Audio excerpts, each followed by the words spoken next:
Last line, a theorem in plane है, a theorem in plane ना,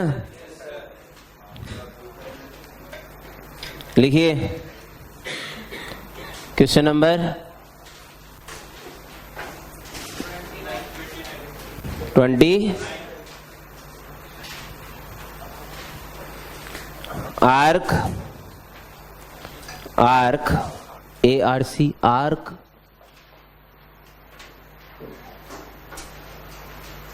AC, capital A capital C, arc AC of the quadrant of a circle, of the quadrant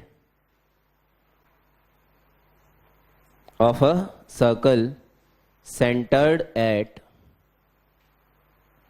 origin, centered at origin, and radius unity, and radius unity, subtends a right angle at origin।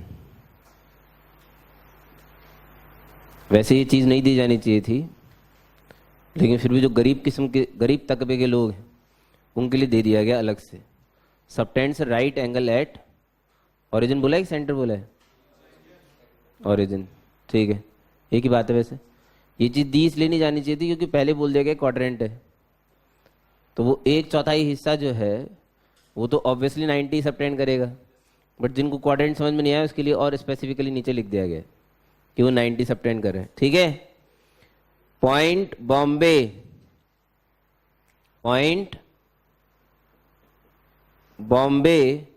divides the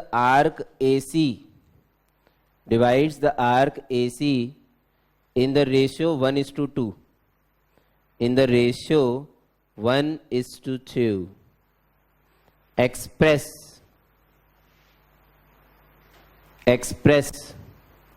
CC vector in terms of AA vector and BB vector।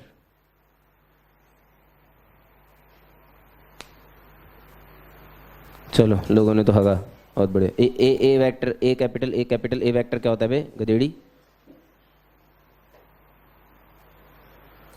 ए फिर space देके, अगर हम थोड़ा slow ए vector बोल रहे हैं इसका मतलब वो उसका पोजीशन वेक्टर है यार। चलो फोटो बता रहा हूं जल्दी से। एक क्वाड्रेंट है, देखो, जो बहुत ही के टाइप के लोग होते हैं, क्वेश्चन सॉल्व करने वाले भी तो के टाइप के हो सकते हैं, पेपर बनाने वाला ही थोड़ी होता है हमेशा। सुन रहे हो क्या? वो तो इन्हें एक्स एक्सिस पे ले लेते हैं। देखो ये तो मतलब बहुत ही ज़्यादा बदतमीजी जिन्हें करनी है, तो ये आई कैप हो गया, जे कैप हो गया, मतलब इससे सिंपल तो मतलब कुछ हो ही नहीं सकता। मतलब ये तो एकदम भीषण सिंपल करने के लिए ताबड़तोड़ ऑब्जेक्टिव। इसे आई कैप ले लो, इसे क्योंकि यूनिट लेंथ तो दे ही रखी है, रेडियस कितनी है 1, तो इसकी 1 हो गई। इसको अगर एक्स एक्सिस मान लोगे, इसे वाई एक्सिस मान लोगे, तो आप कुछ नहीं कर रहे क्योंकि ऑरिजिन सेंटर था और 90 डिग्री पे लेना था, तो इसके पोजीशन वेक्टर क्या हो गए? आई कैप, इसके जे कैप। अब यहाँ कोई बॉम्बे है जो इस आर्क को किस रेशियो में डिवाइड कर रहा है? कमाल की बात यह है कि अगर आर्क को 1:2 में डिवाइड कर रहा है तो एंगल को भी करेगा यार, लॉजिकल सी बात है। तो ये एंगल कितना हुआ? 30, और ये एंगल 60, तो ये तो है 60, ये है 30, और बस। बी का पोजीशन वेक्टर क्या है? बी वेक्टर, ए का position vector A vector, C का पोजीशन वेक्टर सी वेक्टर, और mod A is equal to mod B is equal to mod C, सब कितने हैं? 1, जो कि इस सर्कल की क्या हो गई? रेडियस। तो जो आई और जे मान के इसे करेंगे उनके लिए तो ये 2 कौड़ी का क्वेश्चन है। कैसे बता देता हूँ। इस लेंथ को 1, ये 1 cos 30, इधर इसका परपेंडिकुलर, इधर 1 sin 30, तो इसके जो कोऑर्डिनेट हैं वो 1 cos 30, 1 sin 30 है। और इसका भी अगर आप पोजीशन वेक्टर नहीं लिख पा रहे हो तो भाई साहब भीषण शर्म की बात है। लेकिन कमाल की बात यह है कि ये ऐसा कुछ भी नहीं पूछा गया है। आपसे पूछा गया है C vector in terms of A vector and B vector. पूछा क्या गया ये भी तो सोचो ना। C vector in terms of A vector and B vector पूछा ये गया है। ए इसका पोजीशन वेक्टर है, बी इसका पोजीशन वेक्टर है और सी इसका position vector. Theorem in plane, theorem in plane जो है वो मेरे को ये बोलती है कि दो वेक्टर्स, कोई भी दो वेक्टर्स निश्चित रूप से कोप्लेनार होंगे, मतलब उसमें तो खैर कोई डाउट ही नहीं है। उसी प्लेन में मैं कोई भी तीसरा वेक्टर उन दोनों के लीनियर कॉम्बिनेशन के रूप में लिख सकता हूं। हमारी आदत है कि हम चीज़ों को अपने हिसाब से और सहूलियत से बोल लेते हैं। हम तो सीधे मुद्दे की बात यह है, कोई भी एक प्लेन में अगर तीन वेक्टर पड़े हैं, मैंने लास्ट टाइम पे भी कोशिश करी थी बोलने की, मैं फिर से एक बार बोल रहा हूं, दो हो तो कोलिनियरिटी की बात है, तीन है तो कोप्लेनारिटी की बात है। सही है। हम फिर से अगर कोलिनियरिटी से चालू करें, हम हमेशा जीरो से चालू करते हैं ना, क्या दिक्कत। अगर मैं कोलिनियरिटी से शुरू करूं, दो वेक्टर अगर प्लेन में पड़े हैं, प्लेन में तो मतलब पड़े ही होंगे, सॉरी, अगर दो वेक्टर पड़े हैं कहीं पे, तो मेरे दिमाग में दो सवाल उठते हैं, या तो वो कोलिनियर हैं या वो कोलिनियर नहीं है। क्योंकि दो के बारे में मैं सोचता ही हूँ, प्लेन के बारे में तो सोचूंगा ही नहीं ना, क्योंकि वो प्लेनार तो होंगे ही। तो दो वेक्टर अगर कहीं पड़े मिलते हैं तो मैं दो बातें सोचता हूँ, या तो वो कोलिनियर हैं या वो कोलिनियर नहीं है। अगर वो कोलिनियर हैं तो one can be express in terms of other, अगर वो कोलिनियर नहीं है one can not be express in terms of other. Simple बात खत्म हो गई दो वेक्टर की। अब बात आती है तीन वेक्टर की। अगर तीन वेक्टर कहीं पड़े हैं तो मैं दो बातें सोचता हूं फिर से। अब की बात कोलिनिटी की बात मैं नहीं सोचता, मैं ऊपर हो गया, उठ गया, क्या, या तो वो कोप्लेनार हैं या वो कोप्लेनार नहीं है। सही है। इसमें आप जबरदस्ती घुसाना चाहो तो लीनियरली डिपेंडेंसी और इंडिपेंडेंसी भी घुसा सकते हो, वही चीजें सब सेम है। अगर दो तीन वेक्टर कोप्लेनार हैं, one can be express in terms of other two या in a linear combination of other two, कोई भी एक। ऐसा कोई जरूरी नहीं है कि सिर्फ नहीं भैया आर वेक्टर को, अरे आर वेक्टर कौन होता है भाई, आर वेक्टर तो कोई भी रैंडम वेक्टर है। मैं ये कह रहा हूं कि अगर ये तीन वेक्टर्स कोप्लेनार है, कौन कौन से, ए वेक्टर, बी वेक्टर और सी वेक्टर हैं ही कोप्लेनार, ठीक है, तो इसमें से कोई भी वेक्टर जौन सा भी आप बाकी दो के लीनियर कॉम्बिनेशन के रूप में लिख सकते हो। अब आज क्योंकि मेरे को क्वेश्चन कह रहा है कि भाई साहब सी वेक्टर लिखना है, क्वेश्चन क्या कह रहा है मेरे को, सी वेक्टर लिखना है, तो सी वेक्टर लिखना है तो फिर सी वेक्टर से चालू करो।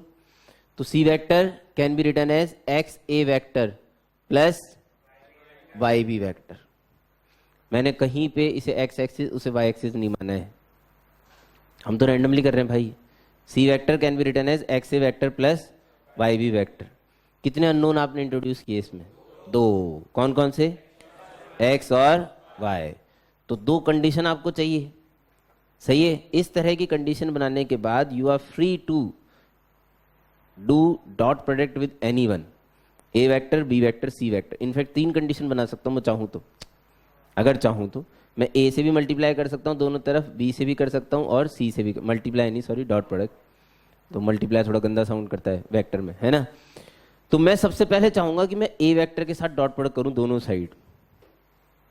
मैंने कहा मैं चाहूंगा, मतलब ये मेरी इच्छा है।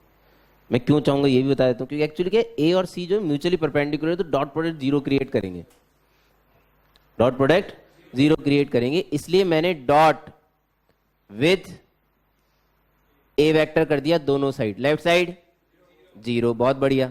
X A dot A mod of A square, mod of A is तो वन का स्क्वायर, तो एक्स आ गया भाई, plus Y B dot A या ए डॉट बी, उससे कोई फर्क नहीं पड़ता, है ना। तो mod A mod B, mod A mod B one, ए और बी के बीच का एंगल 30, कॉस 30 मतलब हाफ, नहीं √3/2, सही थे, सॉरी माय मिस्टेक। तो ये आ गया भाई साहब 2x plus √3y is equals to 0। This we can say रिश्ता नंबर 1। क्लियर है। चलो अब मैंने डिसाइड किया कि मैं डॉट करूंगा दोनों साइड, किससे करना है बोलो, मैं सी से करना चाहूंगा। मैं वजह बता देता हूं ना आपको, सीधी सीधी सी, ऐसी क्या बात, छुपाने से क्या होगा। मैं सी से इसलिए करना चाहता हूं एक तो खत्म हो भाई, अरे जो जितने जीरो क्रिएट हो जाए उतना बढ़िया मेरे तो। अरे 20 मल्टीप्लाई करने पे कोई भी खत्म नहीं होगा यार, सब जिंदा रहेंगे, क्या फायदा फिर, किसी एक को तो निपटान बिटू खत्म करें। तो सी वेक्टर के साथ अगर मैंने डॉट लिया है, क्या 1? अच्छा इधर 1, हाँ 1, thank you. A 0 plus Y B dot C, तो B dot C B C cos 60, तो ये कितना हो गया?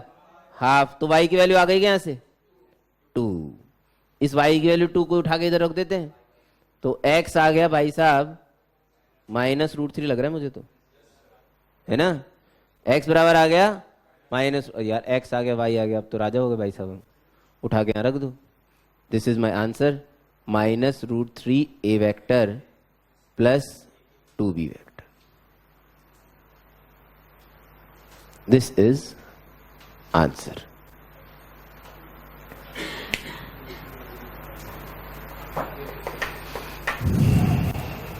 बोलो भाई।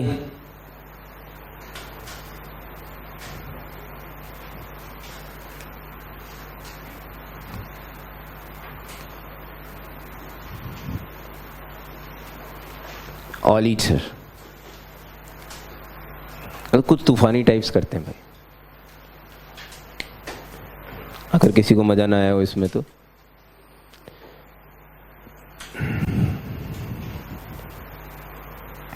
हम लास्ट टर्न पे कुछ बातें कर रहे थे शायद, 3 mutual perpendicular direction, 2 mutual perpendicular direction, याद हो आपको? तो 2 म्यूचुअल परपेंडिकुलर डायरेक्शन मुझे आई कैप जे कैप दे रखी है, तो मैं उस प्लेन में किसी तीसरे वेक्टर को बहुत आसानी से उनके टर्म्स में एक्सप्रेस कर लेता हूँ, बहुत आसानी। ये मेरी आदत पड़ चुकी है इस चीज़ को करने की। मुझे मात्र इस पॉइंट के टिप के कोऑर्डिनेट चाहिए होते हैं बस। अरे अगर इसके कोऑर्डिनेट 3,4 है तो इसका vector 3i cap plus 4j cap है यार, जल्दी जल्दी बोलते हैं फटाफट। एक्चुअल में मुझे उसका मीनिंग समझना है भाई, उस 3i प्लस 4j का मीनिंग क्या है? उस 3i प्लस 4j का मीनिंग ये है कि इस रेड वाले का इस ब्लू वाले पे प्रोजेक्शन 3 है और इस ऑरेंज वाले पे प्रोजेक्शन 4 है। इससे मैं इसका वेक्टर लिख देता हूँ 3i प्लस 4j। मुझे इस बात से कोई मतलब नहीं है कि आई कैप है कि जे कैप, आई डोंट केयर, ये म्यूचुअली परपेंडिकुलर होने चाहिए बस। और ये म्यूचुअली परपेंडिकुलर वाला कंसेप्ट भी सिर्फ इसलिए क्योंकि डॉट प्रोडक्ट 0 हो जाता है। Seriously, y dot J, J dot के, के डॉट आई, ये सब 0 हो जाते हैं, इसलिए म्यूचुअल परपेंडिकुलर में ये वाला लॉजिक हमेशा लग जाएगा, मेरा ऑब्जर्वेशन है। तो मैं एक्स वाई तक ही सीमित क्यों रहूं? अगर ए वेक्टर और सी वेक्टर यहां मुझे म्यूचुअली परपेंडिकुलर नजर आ रहे हैं, इसका मतलब डेफिनेटली मैं बी वेक्टर को इनकी टर्म्स में ज्यादा आसानी से लिख पाऊंगा। मैं इन्हें आई जे मानूंगा ही नहीं भाई, मुझे क्या लेना देना है इसकी आई जे है नहीं है, ये म्यूचुअली परपेंडिकुलर है, मेरे लिए इतना काफी है। And if they are mutually perpendicular then B vector, सही है। अब देखो बहुत अच्छे से अगर आपको वेक्टर समझना है लॉजिकली, रटने वाली चीज नहीं, what I need to write B vector, I just need B vector का प्रोजेक्शन ए की डायरेक्शन में इनटू ए का यूनिट वेक्टर प्लस बी का सी की डायरेक्शन में प्रोजेक्शन, जो तो ये देगा, अरे ये प्रोजेक्शन की लेंथ है यार, इनटू सी का unit. This should give me B vector. मैंने बी वेक्टर कैपिटल लिख दिया, बहुत ही गंदी बात है, ये वाहियात बात थी एकदम बिल्कुल। बी कैपिटल वेक्टर क्या है बे? गेल से पहलो स्मॉल है भाई, सॉरी, बहुत बड़ी गलती थी। हाँ क्लियर है? अगर कोई मुझे ये प्रोजेक्शंस की लेंथ दे दे बस, तो मैं जीत गया इस दुनिया में। तो इस प्रोजेक्शन की लेंथ तो अभी हमने बोली थी, जब इसकी लेंथ 1 है तो ये 1 cos 30 है यानी कि √3/2, और ये 1 sin 30 यानी कि हाफ। तो इनकी लेंथ तो मैं जानता ही हूं भाई साहब। B vector can be written as, जल्दी जल्दी, √3/2। ए कैप क्या होता है? A vector upon mod A vector which is, फिर भी पूरा लिख देता हूं चलो मॉड ए वेक्टर, नहीं तो कल को सोचो कि 1 कहां से आ गया पता नहीं। बी डॉट सी, बी का सी डायरेक्शन है projection, half C vector upon mod C vector which is, this is 1 this is 1, 2 चक्के उधर, 2b vector minus √3a vector is equal to C vector. This was the my answer.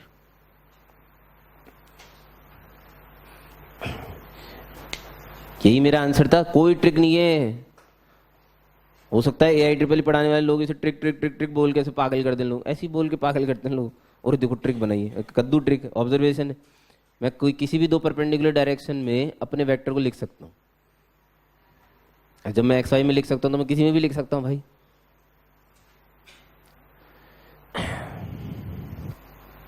चलो एक और same question करने की कोशिश करते हैं। Question number 30 star. लेट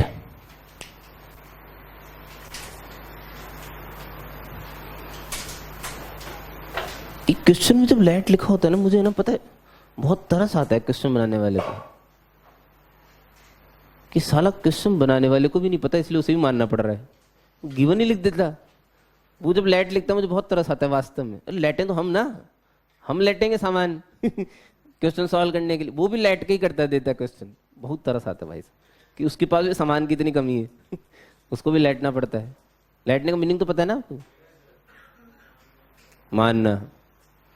तो let beta vector is equal to 4i plus 3j। let beta vector is equals to 4i plus 3j and gamma vector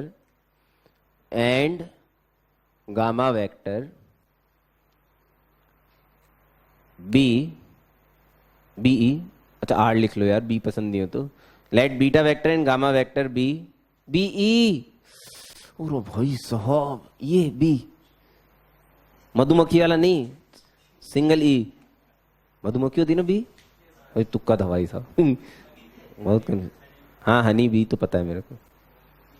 मतलब बी, सिर्फ बी को मधुमक्खी नहीं बोलोगे? अच्छा मधु, हाँ ओ, तो बी मक्खी हुआ नहीं तो फ्लाई होता है मक्खी तो है। चल पागल बना रहे, बी भी मधुमक्खी होती है। हाँ हनी भी बोलना कोई जरूरी नहीं है। अभी तुमने हनी भी बोला तो मैं शहद मधुमक्खी बोलने वाला था मैं तो एक शहद और जोड़ने वाला था उसके आगे, मधु भी तो शहद ही होता है। ठीक है।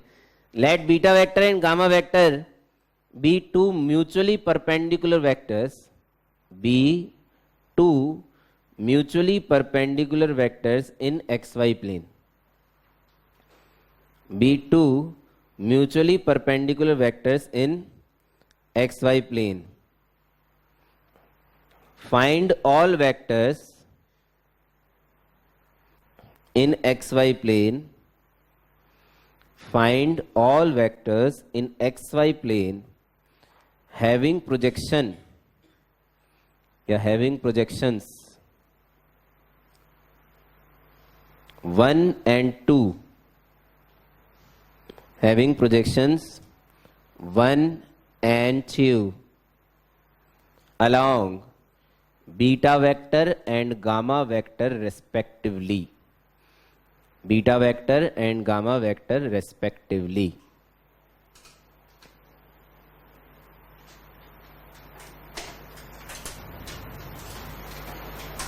करिए ट्राई।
गामा कैप भी लेना पड़ेगा आपको यूज, गामा कैप भी यूज लेना पड़ेगा।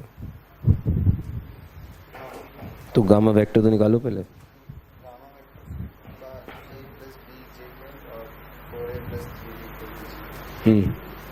तो इससे निकल जाएगा गामा वेक्टर। हाँ, एक ही कंडीशन से निकल जाता है भाई, दो ही तो, 2D प्लेन ही तो है। एक ही कंडीशन चाहिए, दो होती कंडीशन तब तो दिक्कत हो जाती। अगर गामा वेक्टर के लिए मुझे दो कंडीशन दी होती तो समस्या हो जाती भाई इस क्वेश्चन में, ये सॉल्व ही नहीं होता क्वेश्चन आपसे।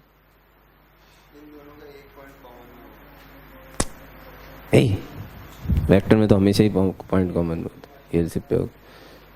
किस में वेरिएबल दो आएंगे? गामा वेक्टर जब मानोगे, हाँ तो एक कंडीशन मिली ना आपको, तो बस हो गया, उससे मिल गया आपको, वेक्टर बन चुका है आपका, बन गया वेक्टर।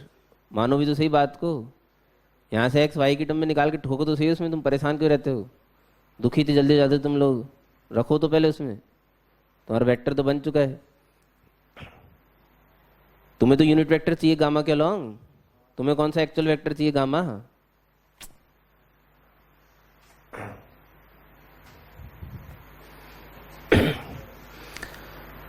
बरसात भी आकर चली गई, बादल। क्या हुआ?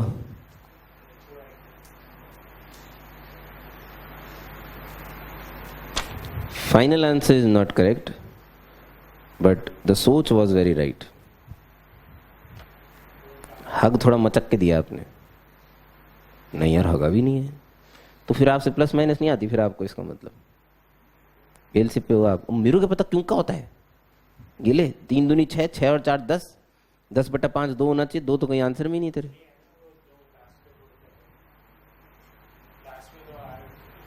There are so many lasts, I don't know what is last.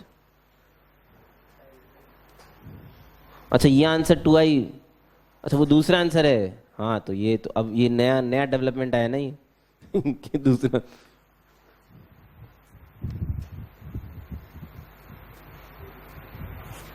दिया हुआ वेक्टर कौन सा है? 4i + 3j।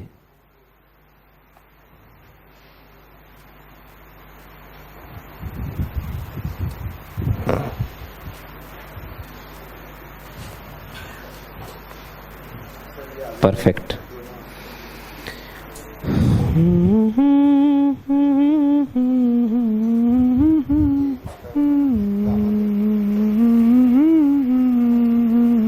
ये क्या 1/5?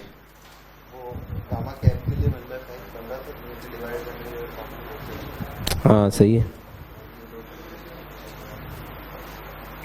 अच्छा हाँ, मेरी अच्छी इसलिए बन रही थी क्योंकि मैं 5 इधर 10 इधर ले गया था। हाँ ठीक है, वो मुझे लगा इतनी सुगली तो बनी नहीं थी। अब थोड़ा सा बेरेबल लगता है ना। ठीक है चलो, कुछ लोग तो कर पा रहे हैं। सही है, एकदम परफेक्ट। ओरिजिन मान सकते, हाँ मानो ना यार, ओरिजिन मानने की जरूरत क्या है? क्या लेने देना ओरिजिन से? 2 म्यूचुअल परपेंडिकुलर वेक्टर आपके पास हैं, बात खत्म हो गई, चैप्टर खत्म। हमें इस बात से क्या मतलब है ओरिजिन हो ना हो।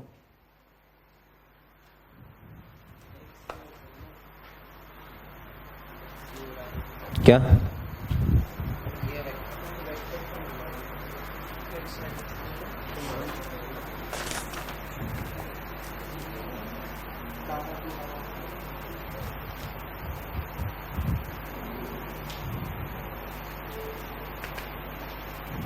समझ में नहीं आ रहा?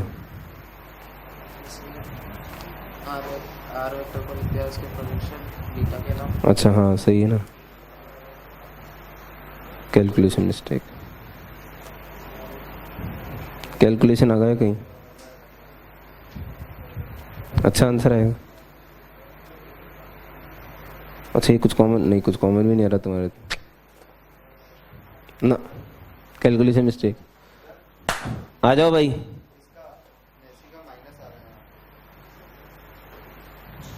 तो कैलकुलेशन में हक दिया होगा भाई, ये कोई बात थोड़ी, मैं हक थोड़ी साफ करूंगा भाई, क्या चाहते हो तुम मेरे से? सही है स्टेप तुम्हारा, नहीं आंसर उनसे थोड़ी, आंसर इसमें है ही नहीं, क्वेश्चन ये से।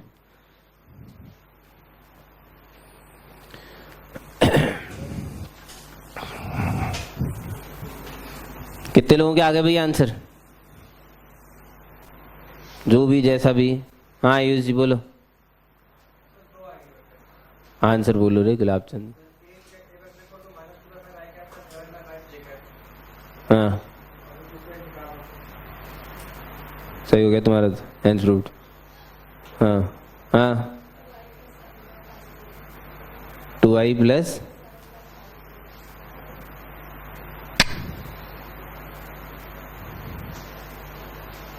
ए क्या है?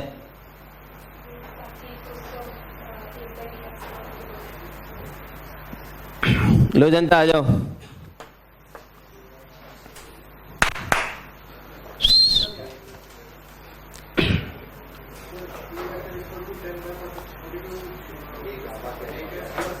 चल चल छोड़ छोड़ आ जा। मैं शुरू करूं? देखो भाई, एक तो बीटा वेक्टर गिवन है मेरे को। बीटा वेक्टर तो दिया गया है 4i प्लस 3j, और एक गामा वेक्टर जो है वो इसके परपेंडिकुलर मानना है। अच्छा, जब 2D की बात होगी ना तो चीजें जितनी आपको दिखती है उससे भी ज्यादा आसान होगी, क्योंकि ये तो एक्स वाई प्लेन की बात है। याद करो उन दिनों को जब 2x प्लस 3y करके एक लाइन दी होती थी तो उसकी परपेंडिकुलर लाइन में बहुत आसानी से 3x माइनस 2y मान सकता था। वो ये आप कोरिलेट कर सकते हो समानों को। अगर कोरिलेट करोगे चीजें आसान हो जाएगी। 2x plus 3y is equals to 5 अगर एक लाइन है तो इसके perpendicular line 3x minus 2y is equals to lambda मानी जा सकती। इन दोनों को परपेंडिकुलर डिक्लेयर करने पे क्या पूरी लाइन का योगदान आया? जल्दी बोलो यार फटाफट, किसका आया? सिर्फ स्लोप्स का। सिर्फ सपोज कर लो ये 2i प्लस 3j वेक्टर लिखा, देखो ना उसको फील करो भाई।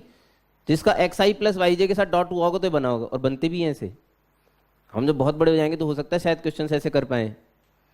ठीक है, तो ये कौन सा वेक्टर है? 3i minus 2j। Dot product 2i plus 3j और 3i माइनस 2j, 6 माइनस 6 0। नहीं आ रहा समझ में? तो गामा वेक्टर को अगर मुझे इसके परपेंडिकुलर मानना है तो पता है मैं डायरेक्ट क्या मान लूंगा?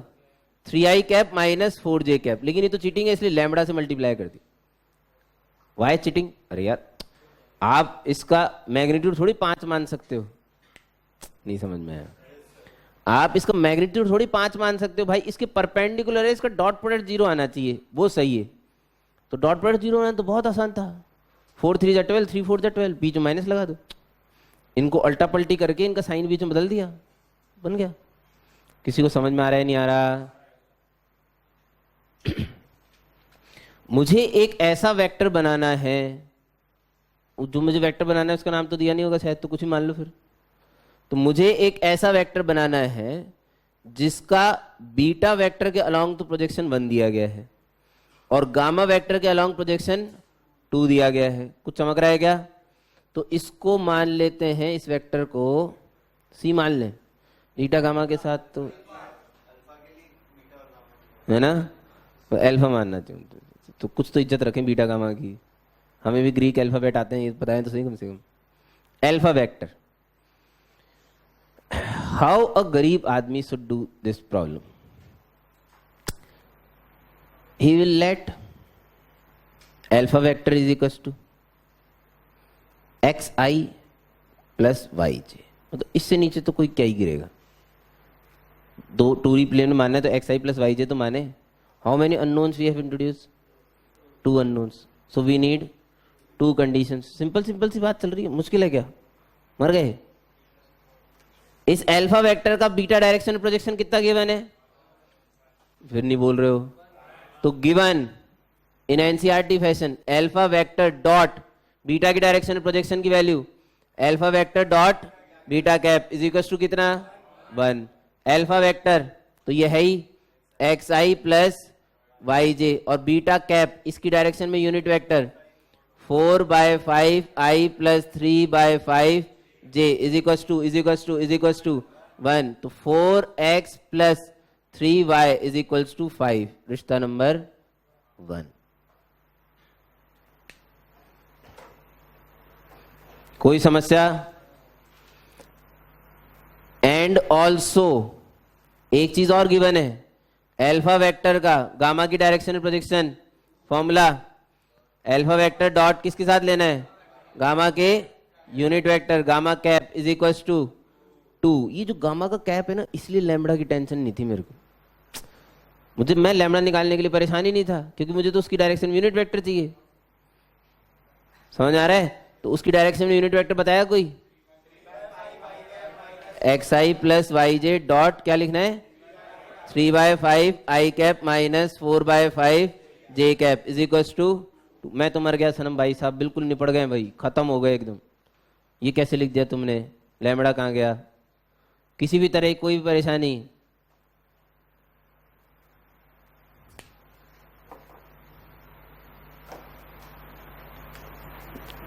मिला क्या? 3x माइनस 4y, वो बाय 5 लिख नहीं रहे, इधर मल्टीप्लाई करके 10 लिख देते हैं सीधे। तो ये रिश्ता नंबर 2। इन दोनों को सॉल्व करके किसकी वैल्यूज निकालनी है मेरे को? x और y की। तो ऑन सॉल्विंग वी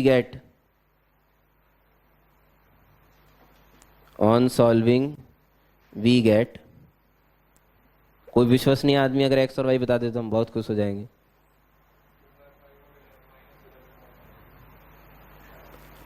2/5 और माइनस 11/5 बताया जा रहा है। तो बेटर है लड़ने से कि हम इनको ठोक के इसमें चेक कर लेते हैं। ठीक है, 2/5, 4 दूनी 8, 8/5 और 11 तिया 33, 33 और 8 कट गया भाई साहब। बहुत ही गंदी कैलकुलेशन है भाई साहब आप लोगों की कसम से यार।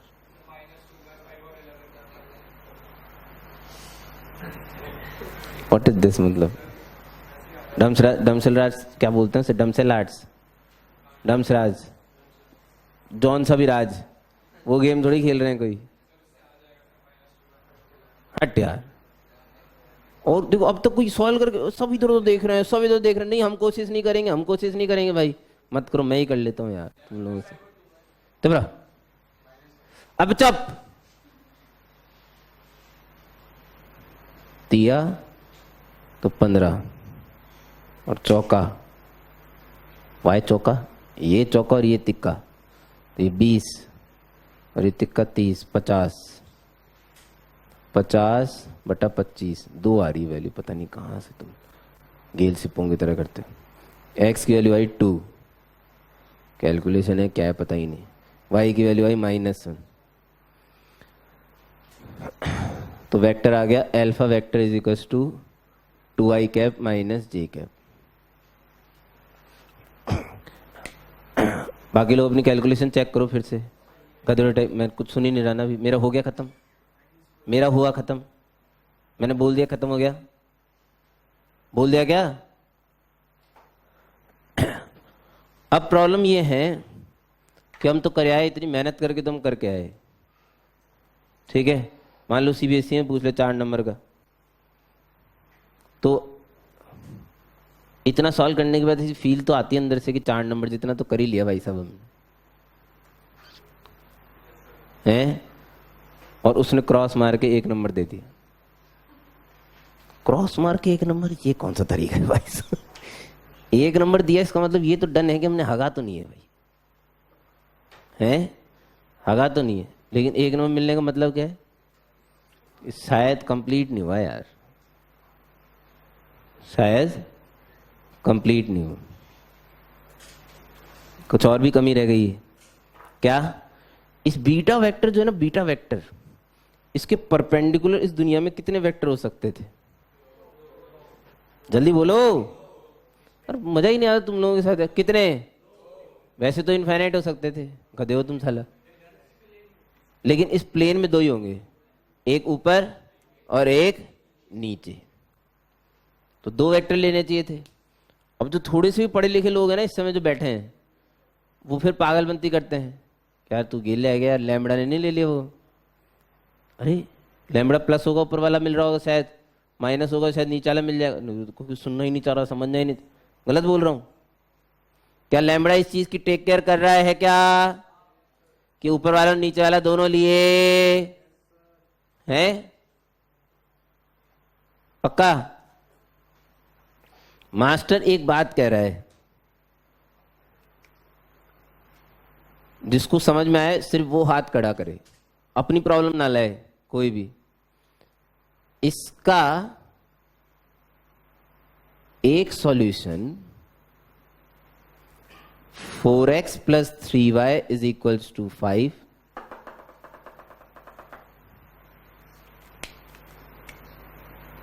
एंड 3x - 4y = -10 से भी मिलेगा।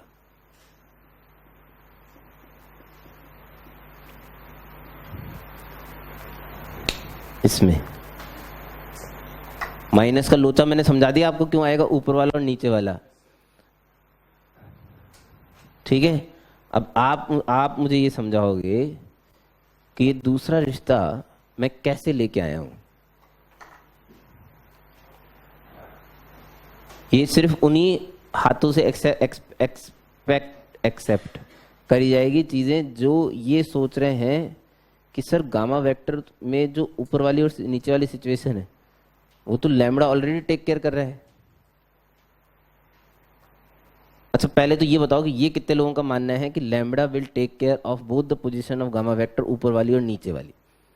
ये कितने लोगों का मानना है? ठीक है, अब आप मुझे बताओगे कि ये रिश्ता आया है पहले, लैम्बडा लैम्बडा तो ऊपर से बच जाएगा ना यार, ऊपर नीचे से। तो ये रिश्ता में लाया कैसे फिर, या इस वाले सॉल्यूशन में ऐसी क्या हमसे मिस्टेक हो गई थी कि ये रिश्ता नजर ही नहीं आया? सर वो जब गामा का यूनिट वेक्टर लिया था ना, तो अपन ने गामा का स्क्वायर करा, तो जब वो मॉड लेके निकलेगा तो वो प्लस माइनस। अगर आप यहां बोल रहे हैं कि लैम्बडा प्लस और माइनस दोनों हो सकता है, तो यूनिट वेक्टर लेते वक्त भी तो इस बात को ध्यान में रखो भाई। अरे इस डायरेक्शन का यूनिट वेक्टर और इस डायरेक्शन का यूनिट वेक्टर तो सेम नहीं हो सकते। यूनिट वेक्टर में तो माइनस मुनिस आएगा ना भाई साहब, इस डायरेक्शन और इस डायरेक्शन के यूनिट वेक्टर में तो माइनस माइनस आएगा, कुछ तो माइनस होगा, सेम तो नहीं हो सकते। तो ये रिश्ता तो सेम बनना मुश्किल है। जब आप यूनिट वेक्टर ले रहे थे गामा के अलोंग, तो आपने जिस चीज से डिवाइड किया ना, इसका मॉड, इसका जो गामा वेक्टर का मॉड होगा वो 5 लैम्बडा नहीं है भाई साहब, 5 मॉड लैम्बडा है। और जब लैम्बडा नेगेटिव हो जाएगा तो ये -5 लैम्बडा बनेगा। तो यहाँ पे एक एक माइनस एक्स्ट्रा हो जाएगा, तो ये माइनस और ये प्लस, तो ये रिश्ता फिर -10 देगा राइट साइड। किसी को चमका है? ये एक इस प्रकार के हग्गे हैं जिनका हमें एहसास भी नहीं होता कि हमने हक दिया। बिल्कुल मतलब एकदम सुपर, हम तो एकदम चिल होके बाहर निकलेंगे भाई साहब, और पूरे नंबर आ गए हमारे तो। और ये ऐसा हक है जिसका कोई मतलब सुराग भी नहीं रहता पीछे भाई साहब। ये भी तो आंसर आएगा ना, इससे भी तो एक्स वाई की वैल्यू आएगी यार। अब देखो भाई साहब, ये तो हुआ अगर एनसीईआरटी में 4 नंबर के लिए करना है। जेई में थोड़ी कोई ऐसे करेंगे, कोई पागल थोड़ी हो गए भाई साहब। जब हमें पीजी सर जैसा आइटम पढ़ा ही रहा है, आइटम खुद को ही आइटम बोलती नहीं, पीजी सर जैसा मास्टर पढ़ा ही रहा है, तो फिर आज कुछ तूफानी करता है ना, खत्म, डायरेक्ट आंसर लिखेंगे। We should directly write the answer. कैसे? देखो भाई, my alpha vector should be equal to 1 times beta cap plus 2 times gamma cap. कुछ लोगों ने ऐसे भी करने की कोशिश करी, मुझे बड़ा अच्छा लगा। 1 टाइम्स तो बीटा कैप और 2 टाइम्स गामा कैप। ठीक है, मैं बार बार कह रहा हूं, देखो फिर तो मैंने बाद में ऐसे कोई कपड़े फाड़ता हुआ नहीं आएगा। ये प्रिविलेज आपके पास सिर्फ तभी है जब बीटा और गामा म्यूचुअली परपेंडिकुलर है। कल को किसी और डायरेक्शन नहीं करके आ जाना, फिर मेरी जिम्मेदारी नहीं है उसके बाद।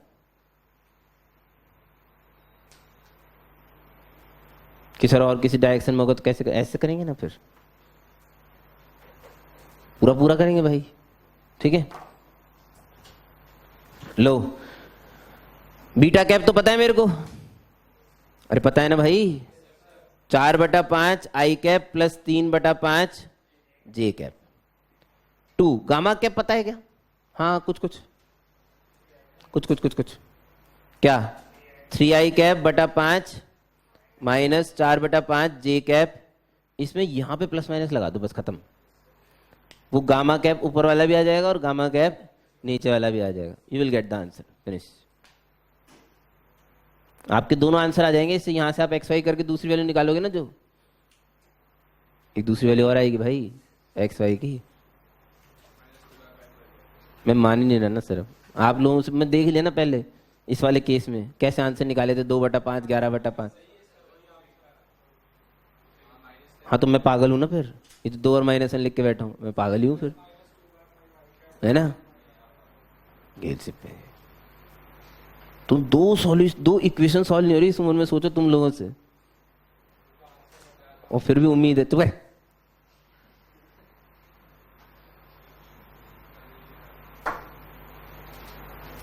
हाँ यही है, मुझे पता है, मैं बावड़े थोड़ी हूं कहीं। तुम माइनस वाला सॉल्व करके बैठे थे, ये वाला उससे आएगा 2/5। वो तो क्या, ये कोई बात थोड़ी हुई, -2/5, सॉरी, जो भी यार सर मुझे नहीं पता।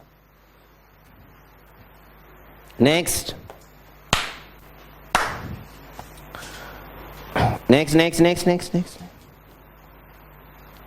31 उड़ा दूं, उड़ा दिया। इतना टाइम लगता है तुम लोगों को बोलने। Question number 31, if A vector B vector C vector, if a vector b vector c vector are non-zero coplanar vectors, comma pairwise non-collinear,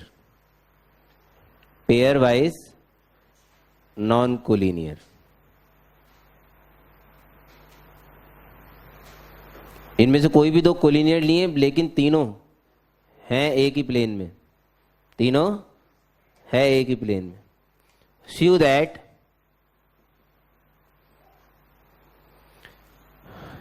A vector B vector C vector upon क्या होता है बच्ची, A dot B A dot C, B dot A B dot B B dot C is equals to 0.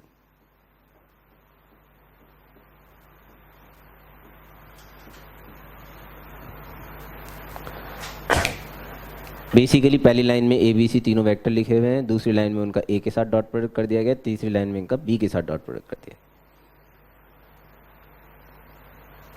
तो इसकी जो value है वो 0 आएगी हमेशा, ये प्रूव करना है।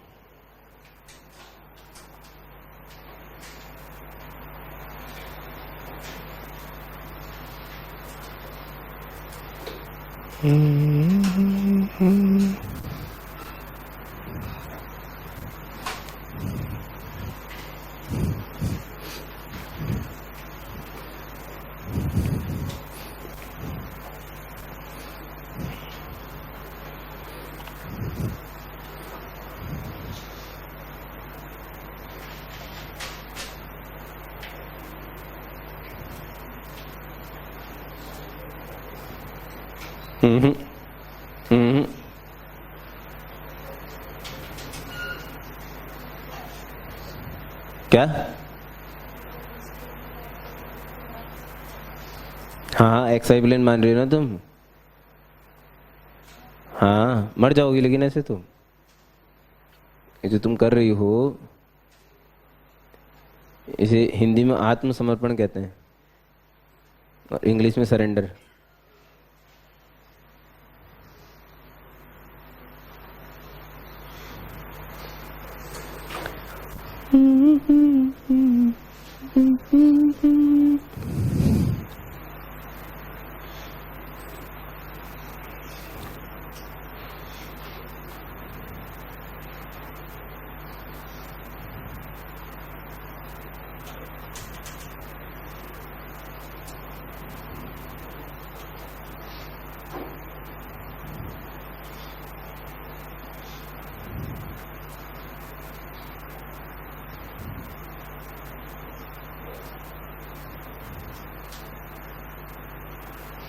हेल्महोल्ट्ज कॉइल तो सीख ली मैंने कल।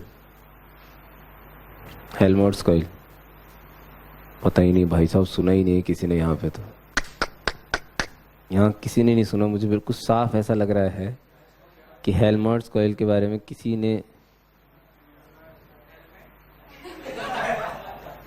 समझ गया मैं। हेल्महोल्ट्ज कॉइल हैं, 2 रिंग होती हैं जो कि उनकी रेडियस के बराबर डिस्टेंस पे रहती है। तो उनके बीच में किसी भी जगह पे मैग्नेटिक फील्ड जो होता है वो कांस्टेंट होता है। किसी को नहीं पता भाई साहब। तो कल मैं बड़े बड़े ज्ञान लेके आया हूँ ना, तुम्हें बताया था मैंने यार, तुम लोग कैसे गधे हो गए बिल्कुल।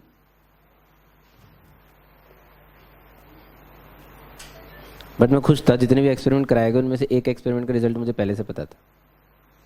पेंडुलम वाला, वो छत से एकदम बिल्कुल रस्सी से पेंडुलम लटका रखा था, रोप की लेंथ निकालनी थी। ओह साला, मैं इतना खुश हो गया था, मेरे को ही आता है यार। बच्चे बेचारे दिमाग खो जा रहे थे। नन्हे नन्हे बच्चों को तो लेके आए थे। देखो किसी को नहीं पता है कि रोप की लेंथ कैसे निकलेगी। शक्लों पे दिख रहा है सबके। कैसे? स्टॉप वॉच से टाइम पीरियड निकाल लेंगे, 2π/L/g। ये मेरे को भी आता था, फॉर्मूला याद था ना, 2π/L/g।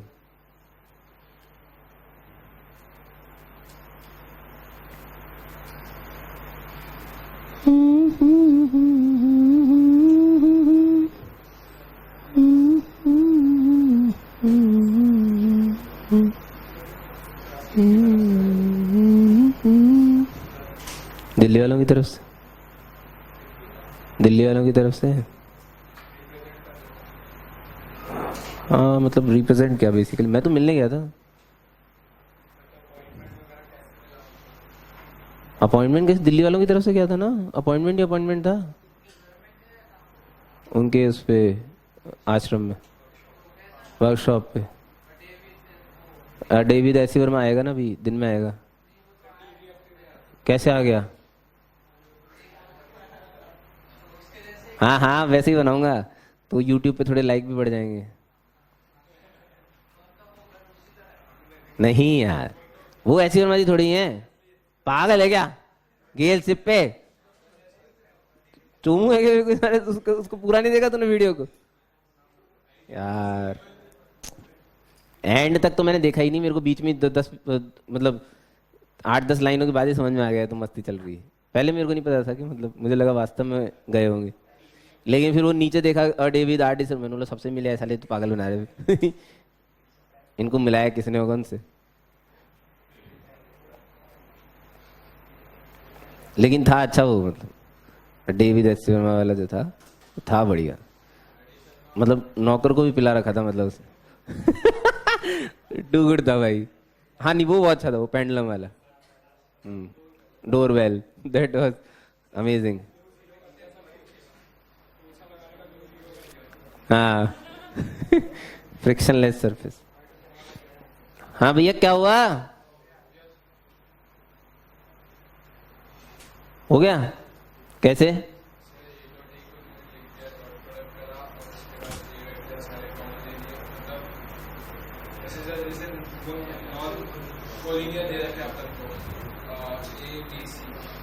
Pair wise non collinear, यानी ए डॉट बी का जो प्रोडक्ट होगा वो डॉट प्रोडक्ट होगा वो सीधे ही होगा।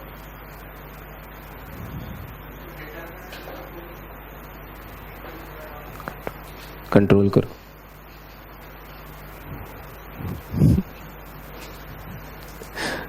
वैसे इससे अच्छा तो तुम डिटर्मिनेंट ही खोल देते, पता है? जो तुमने क्रांति मचाई, इससे अच्छा तुम डिटर्मिनेंट ही खोल देते।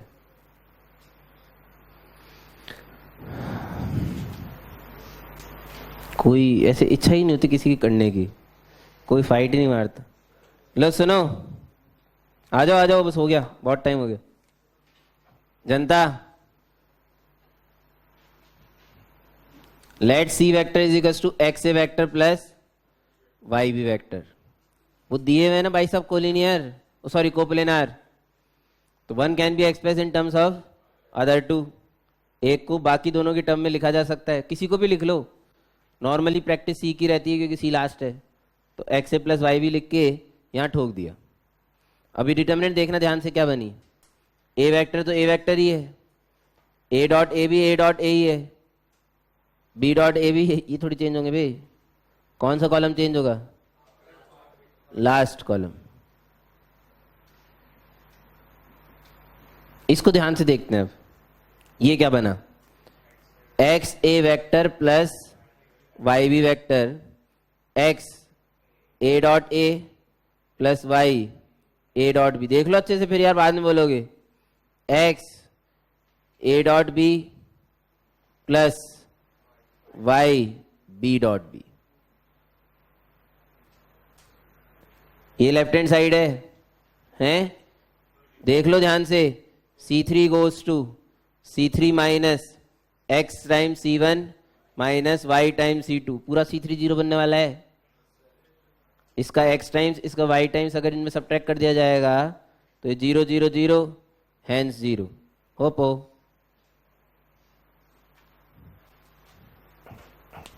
नेक्स्ट, क्यों दिया हुआ था पता नहीं, सोचा ही नहीं मैंने। मैंने ना ए और बी के बीच का एंगल थीटा लिया, ए और सी के बीच का एंगल फाई है ना, फिर उसके बाद बी और सी के बीच का भी लेना पड़ेगा। फाई माइनस हाँ इसे कोप लेना है, हाँ ठीक है।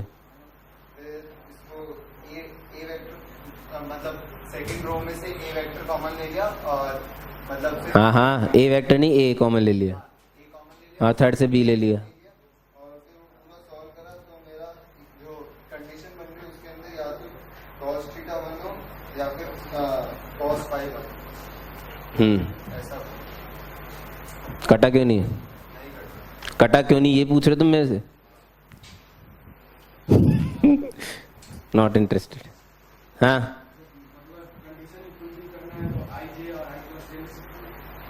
हाँ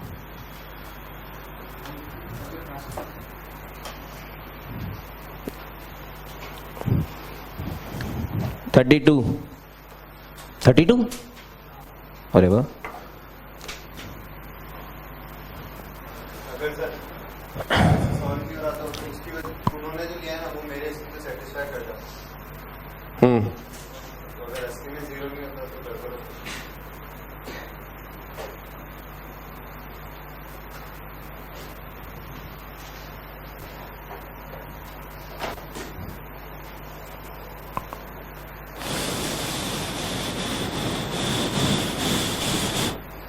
To find the unit vector along reflected ray। अच्छा 2 हटा दो, क्वेश्चन बन जाएगा। Find unit vector along reflected ray given unit vector along incident ray। Incident ray के along यूनिट वेक्टर गिवन है and given unit vector along, ये क्या बोलते हैं इसे, नॉर्मल। तो जो गिवन है वो तो हमने ब्लू से बनाया है। सर मिरर कहाँ गिवन है? मतलब मिरर कहीं तो होगा ना गुलाबचंद, मिरर तो बनाओगे ही, रिफ्लेक्ट कहाँ से करेगी नहीं तो। अच्छा जो निकालना है उसे हमने रेड से बना लिया, यानी E2 कैप।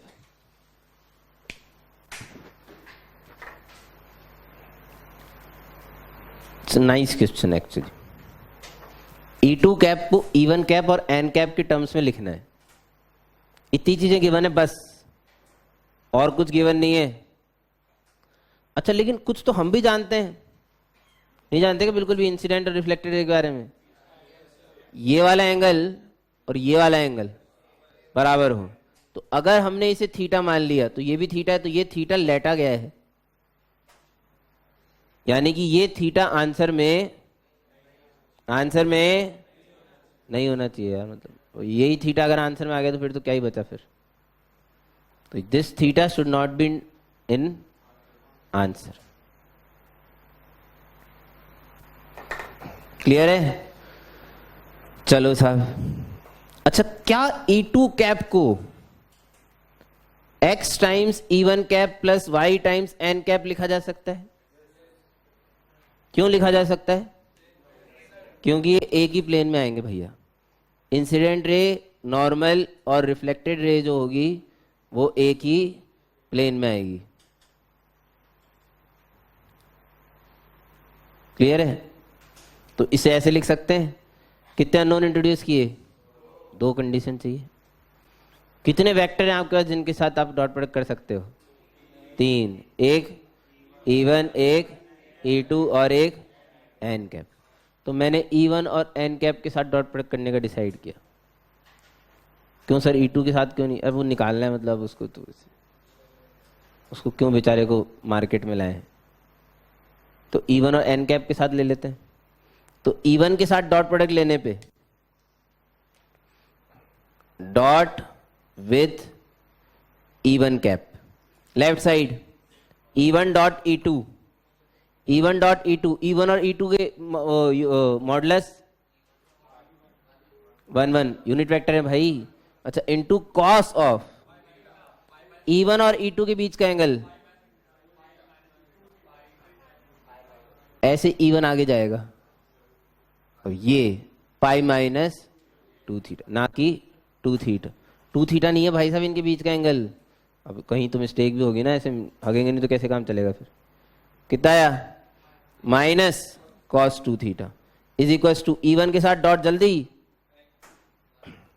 x, बस x है ना, plus y N dot E1, N cap और E1 का मॉडुलस ये तो 1, एन कैप और E1 के बीच का एंगल बताना भाई।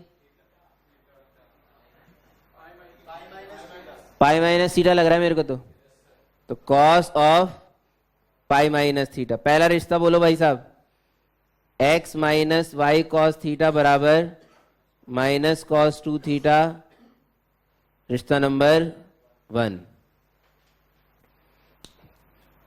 दूसरा किसके साथ डॉट लेना है? एन के साथ ले लें, dot with N cap, N cap into E2 cap, N cap और E2 कैप के बीच का एंगल तो cos theta is equal to X E1 dot E2, अभी तो निकाला था, माइनस कॉस 2 थीटा, तो minus X cos 2 theta plus N cap dot N cap Y, रिश्ता नंबर 2। कितने रिश्ते मिल गए? 2 रिश्ते मिल गए। ठीक है, तो सॉल्व तो कर ही सकते होंगे। निकालना क्या है? एक्स और Y.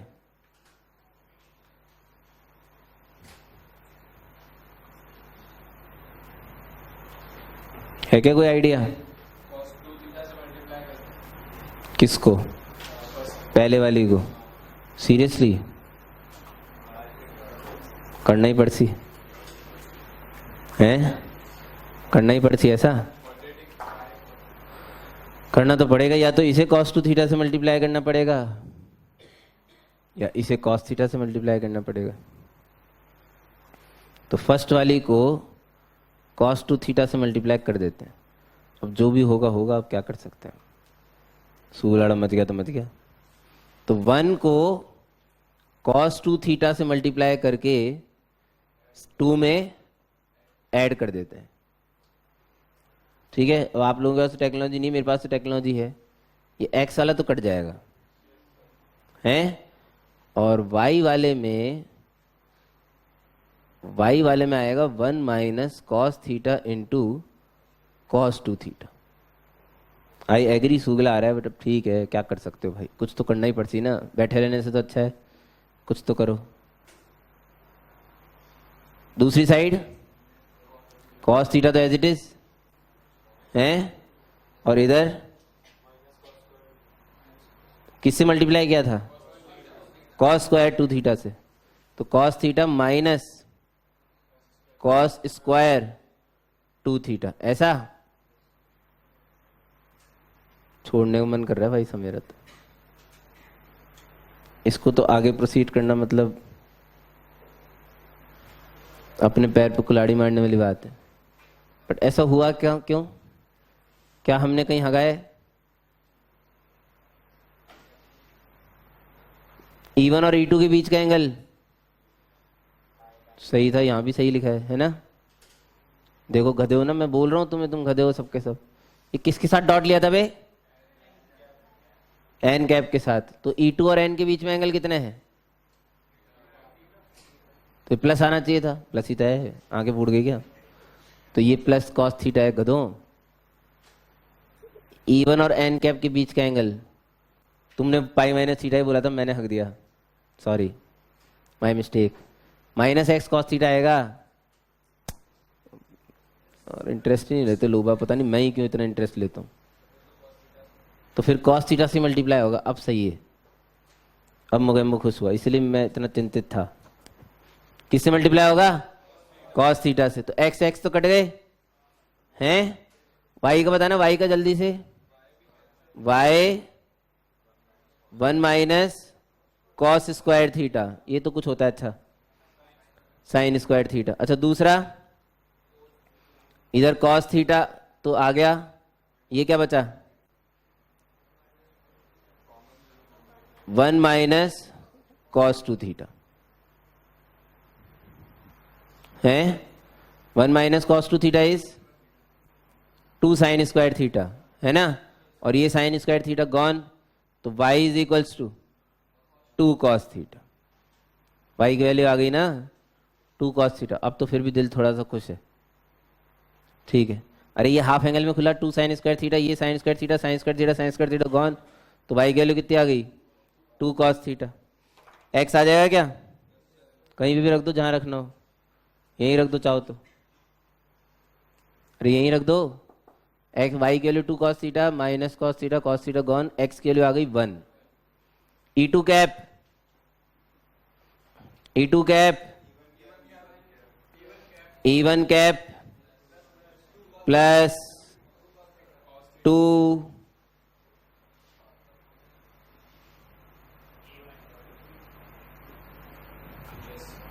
This is star mark step last में। क्यों? क्योंकि कॉस थीटा तो आप छोड़ ही नहीं सकते आंसर में। तो कॉस थीटा किन के डॉट प्रोडक्ट से क्रिएट हो सकता है? E1 और एन कैप से, लेकिन माइनस कॉस थीटा क्रिएट होता है, तो इसलिए माइनस आया हमारा। अरे थीटा हटाना पड़ेगा भाई साहब। तो कॉस थीटा, थीटा किन किन के बीच का एंगल माना गया? E1 और एन कैप के, तो माइनस कॉस थीटा आएगा इसलिए।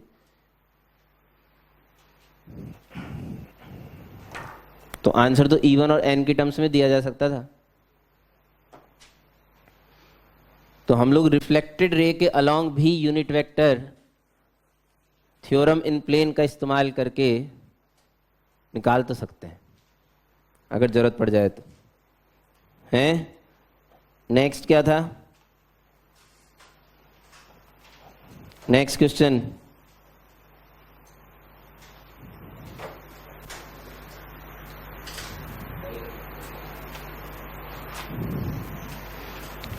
थ्री।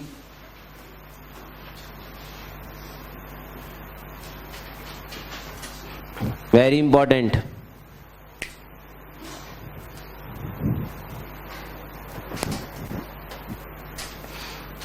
E1 vector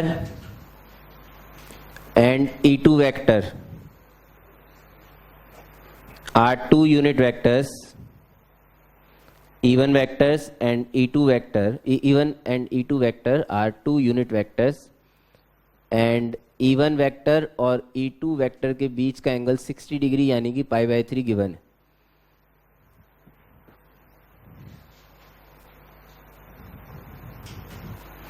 If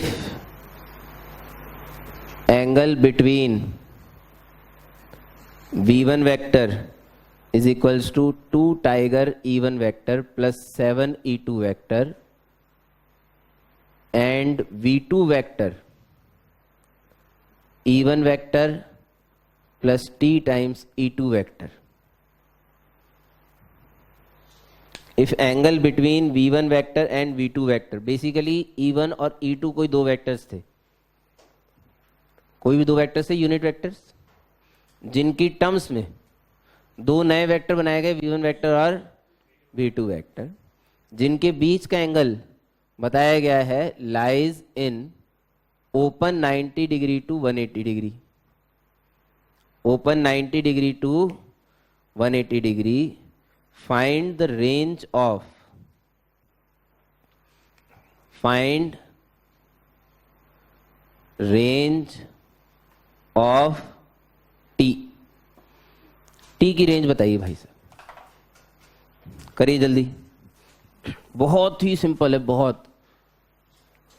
आप जितनी देर में इधर उधर ताड़ेंगे उतनी देर में तो आंसर भी आ जाएगा इसका।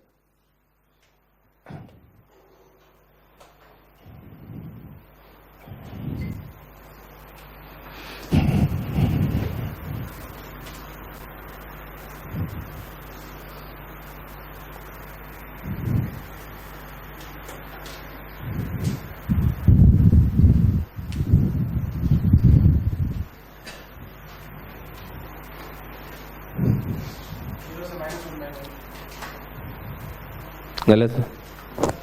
जल्दी करोगे गलत आएगा भाई आंसर, टेंशन क्यों लेते हो? जितनी जल्दी करोगे उतना गलत आंसर होगा, फिर सेट करते रहना फिर।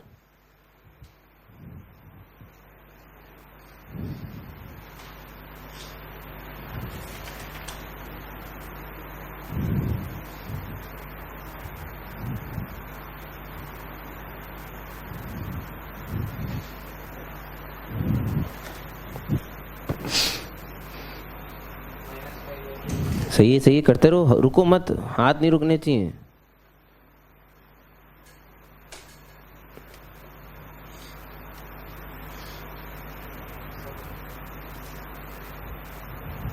टी कहाँ गया यहाँ का?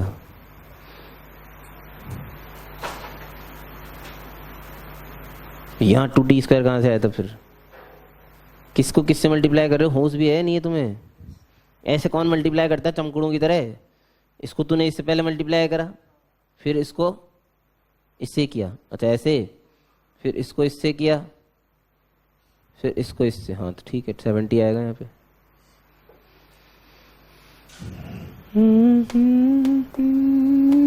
मॉड v1 वेक्टर का ही निकाल रहे हो बे गेल सिप पे आदमी हैं? ये v1 डॉट v2 क्या होगा? 90 डिग्री से 180 डिग्री एंगल इनके बीच का। कहाँ गया? v1 डॉट v2 की वैल्यू क्या होगी? होगी क्या अगर इनके बीच का ऑप्टिक्स एंगल है तो? -1। अब लेस देन 0 होगी, चमकड़े -1 है ऐसे पे। अरे बहुत सिंपल क्वेश्चन है भाई। v1 डॉट v2 और 2t + 70।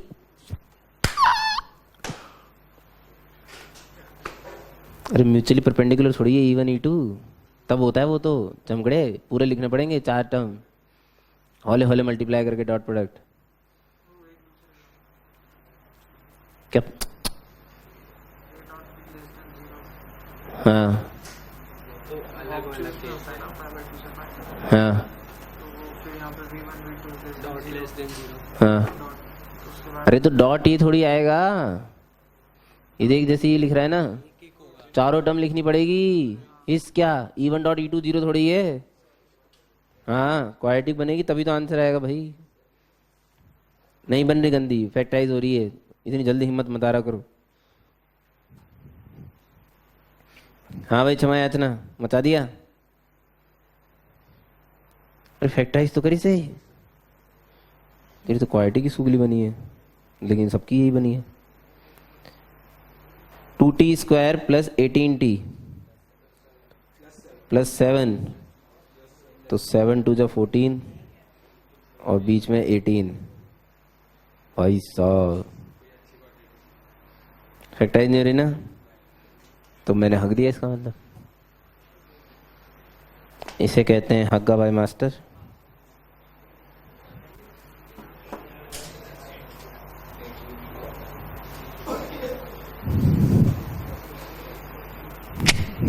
इसे कहते हैं हग्गा भाई जनता। मास्टर नहीं आगा भाई, मास्टर ने गए e1 और e2 क्या दे रखे हैं? तो मुझे लग ही रहा था एक्चुअली।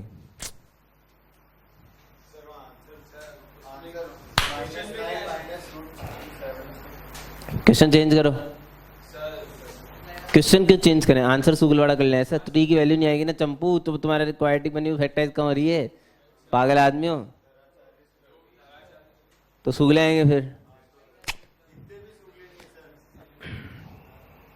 शांत का हरीश, इतना कट जाएगा भाई।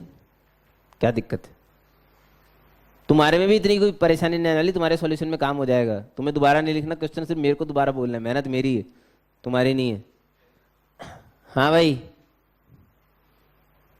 मैं तो इस लिखे हुए में काम चला लूंगा। I proud of my self. हाँ बोलू, E1 vector and E2 vector are two vectors where mod E1 vector is 2 and mod E2 vector is 1. इन दोनों के बीच का एंगल 60 डिग्री, और एंगल बिटवीन V1 वेक्टर और V2 वेक्टर, मेरे को दो वेक्टर दे रखे हैं जो कि इनके लीनियर कॉम्बिनेशन से बनाए गए हैं, और इनके बीच का एंगल कितना है? 90 डिग्री से 180 डिग्री। तो मुझे T की रेंज निकालनी है। किसकी रेंज? T की। करिए।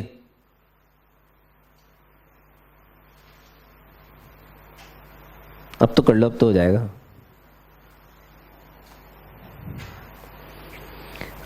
बीच राह में दिलबर बिछड़ जाए कहीं हम, अगर और सुनी सी लगे तुम्हें। हाँ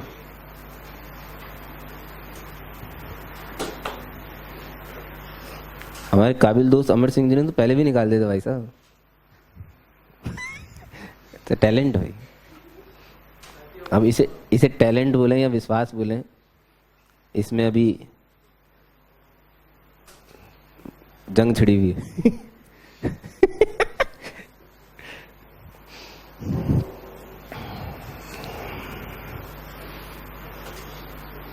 जेडी दादा आदमी ज्यादा स्मार्ट नहीं लग रहा जरूरत से। ओ जेडी दादा ज्यादा स्मार्ट नहीं लग रहा आज। नहा के आज मैं 15 मिनट नहा के आया हूँ भाई, पानी नहीं ढोला होता मैंने।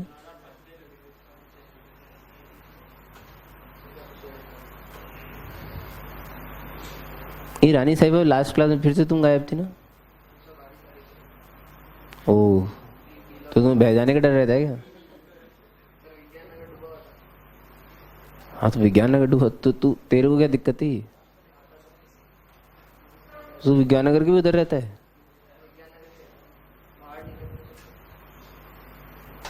नहीं अब तो नहीं डूबा रहता विज्ञान नगर, तुम लोगों ने बदनाम कर रखा है। अच्छा हाँ, उस जगह पे थे। जवाहर नगर है बस। अब तो इस समय तो कोटा का, मतलब मॉडर्न कोटा का सिर्फ एक ही एरिया है जवाहर नगर जो डूबा रहता है, वो भी हाँ इस साइड वाले।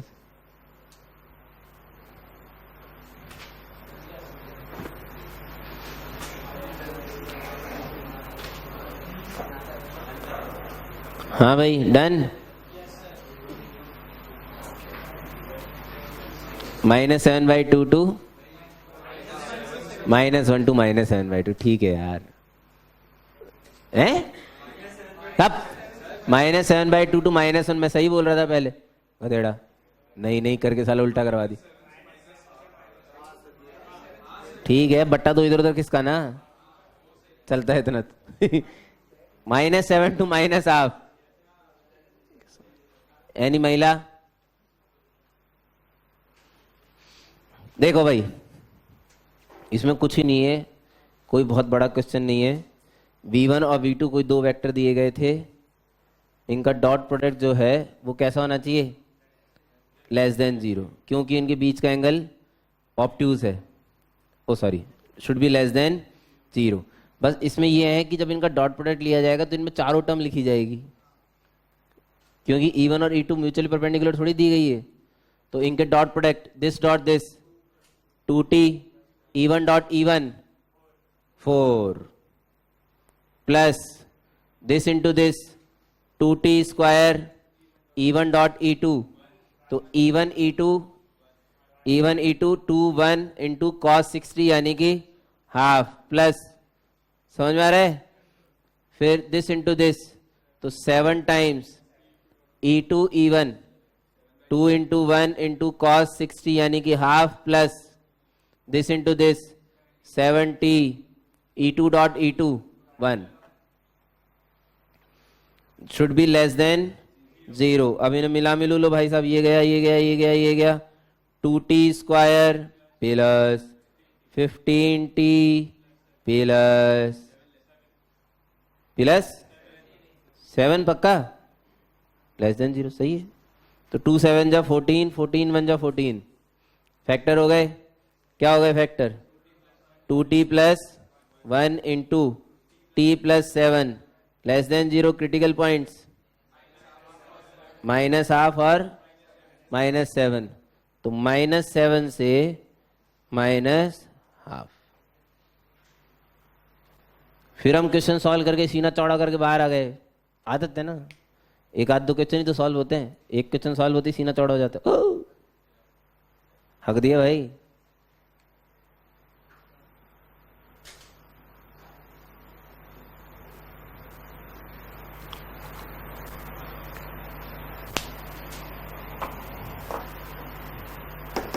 ओपन 180 यानी कि 180 भी नहीं होना चाहिए, तो क्या 180 वाला इसमें आ चुका है? और ये ऑब्वियसली V1 डॉट V2 की तो लीस्ट वैल्यू -V1 V2 आती है 180 पे, तो वो तो आप शामिल कर चुके हो इसमें। नहीं समझ में आ रहा? तो उसे यहाँ से नहीं रोका जा सकता ना, क्योंकि V1 और V2 के बीच में जब 180 एंगल हो जाएगा तो वो कोलिनियर हो जाएंगे, तो वो कोलिनियरिटी की कंडीशन से ही रोका जा सकता है कि मुझे उसे कोलिनियर नहीं होने देना। कुछ समझ में आ रहा है? मुझे उसे कोलिनियर नहीं होने देना, यानी कि V1 vector should not be equals to lambda V2 vector. तो निकालेंगे कैसे? इक्वल्स टू करके। अब इक्वल्स टू करके वैल्यू निकालेंगे भाई, तो इक्वल्स टू करने पे E1 वेक्टर का coefficient 2t by 1 is equals to t by 7 by t। अरे अगर E1 और E2 के वेक्टर के कोफिशिएंट प्रोपोर्शनेट हो गए तो ये कोलिनियर हो जाएंगे, तो मुझे कोलिनियर होने से रोकना है, यानी कि t square should not be equals to 7 by 2, t should not be equals to plus minus root under 7 by 2। तो फाइनल आंसर फैंस पेश करते हैं, t belongs to -7 to -12 except elemental -√7 by 2। Plus वाले को मत हटा देना इसमें से, दुनिया पगला जाएगी। वो तो है ही नहीं सेंट्रल प्लस वाला। अच्छा प्लस वाला क्यों आया होगा आंसर में?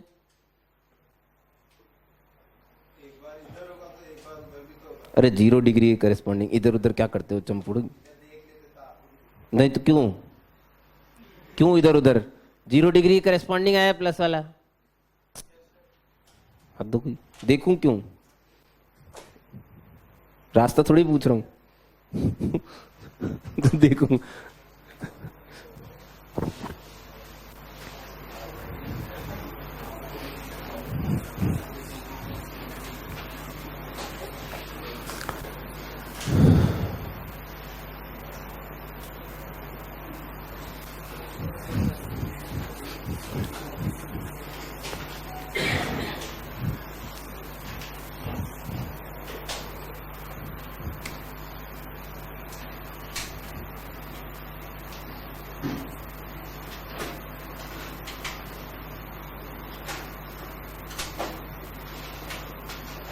वेक्टर प्रोडक्ट और क्रॉस प्रोडक्ट।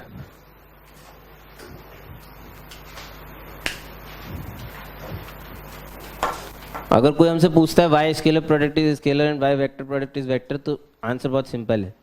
स्केलर प्रोडक्ट का आंसर एक स्केलर क्वांटिटी आती है, वेक्टर प्रोडक्ट का आंसर एक वेक्टर क्वांटिटी आती है। तो अगर इसको क्रॉस प्रोडक्ट भी बोलते हैं, डिफाइन किस तरह से किया गया है? ए क्रॉस बी। अगर कोई दो वेक्टर हैं ए और बी किसी प्लेन के अंदर, मान लीजिए वो प्लेन हॉरिजॉन्टल टाइप्स है,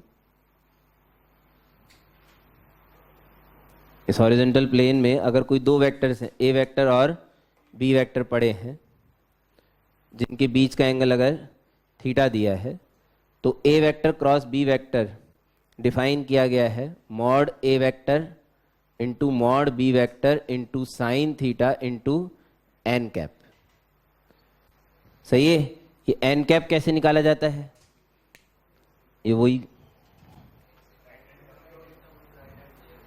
वो जौन सा भी रूल,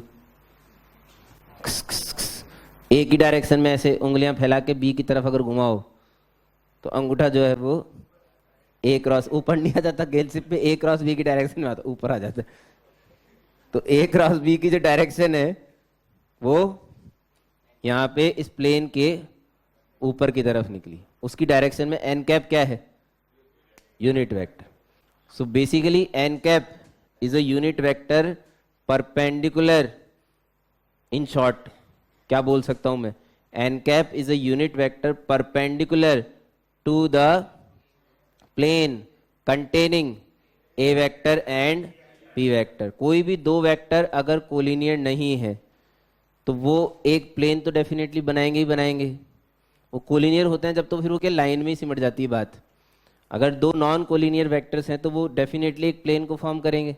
और एक प्लेन के परपेंडिकुलर कितने यूनिट वेक्टर आ सकते हैं?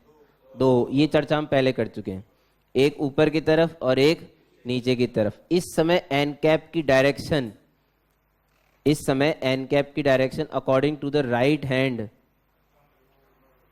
अब आप लोग थंब रूल बोलते हैं, हमारे जमाने में स्क्रू रूल चलता था।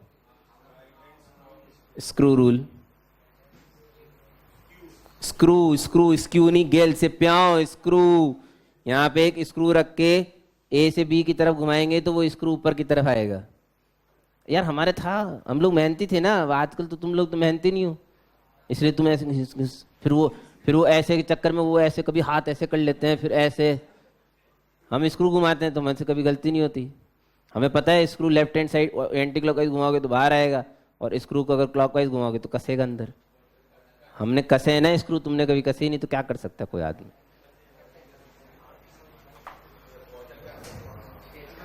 कितने लोगों ने कसे हैं स्क्रू? नहीं यार, तुम नहीं होता।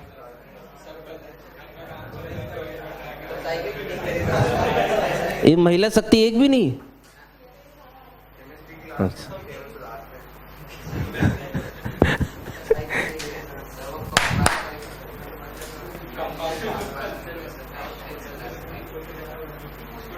अच्छा, कंपास में भी करते हो? नहीं, वो एक अलग चीज है, लेकिन वो स्क्रू नहीं है, उसे नट बोल्ट कहते हैं। स्क्रू तो जो आगे से नुकीला होता है और जो गिट्टी लगा के दीवार में कसा जाता है, that is called sir helical वेलिकल। इतनी बड़ी बड़ी बातें करते ही नहीं ना, हेलिकल सेलिकल और तो अब आप फालतू की बातों में जा रहे हैं, मुद्दे की बात पे आइए जल्दी। Where theta is angle between A vector and B vector and N cap is the unit vector perpendicular to the plane of n cap is a unit vector perpendicular to the plane of a vector and b vector such that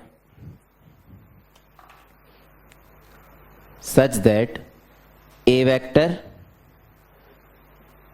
b vector and A cross B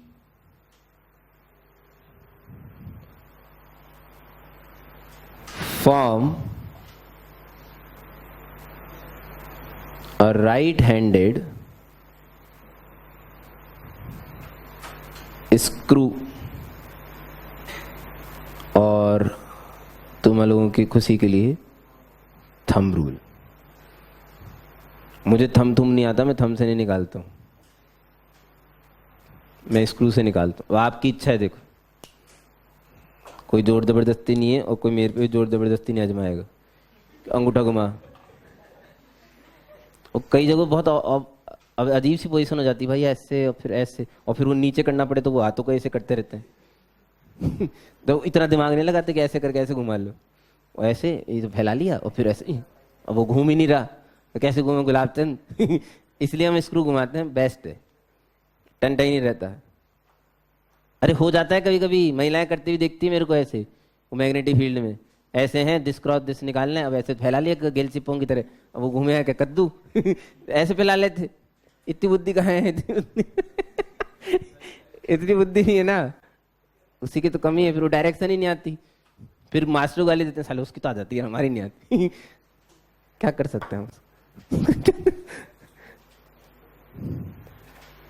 question number कौन सा?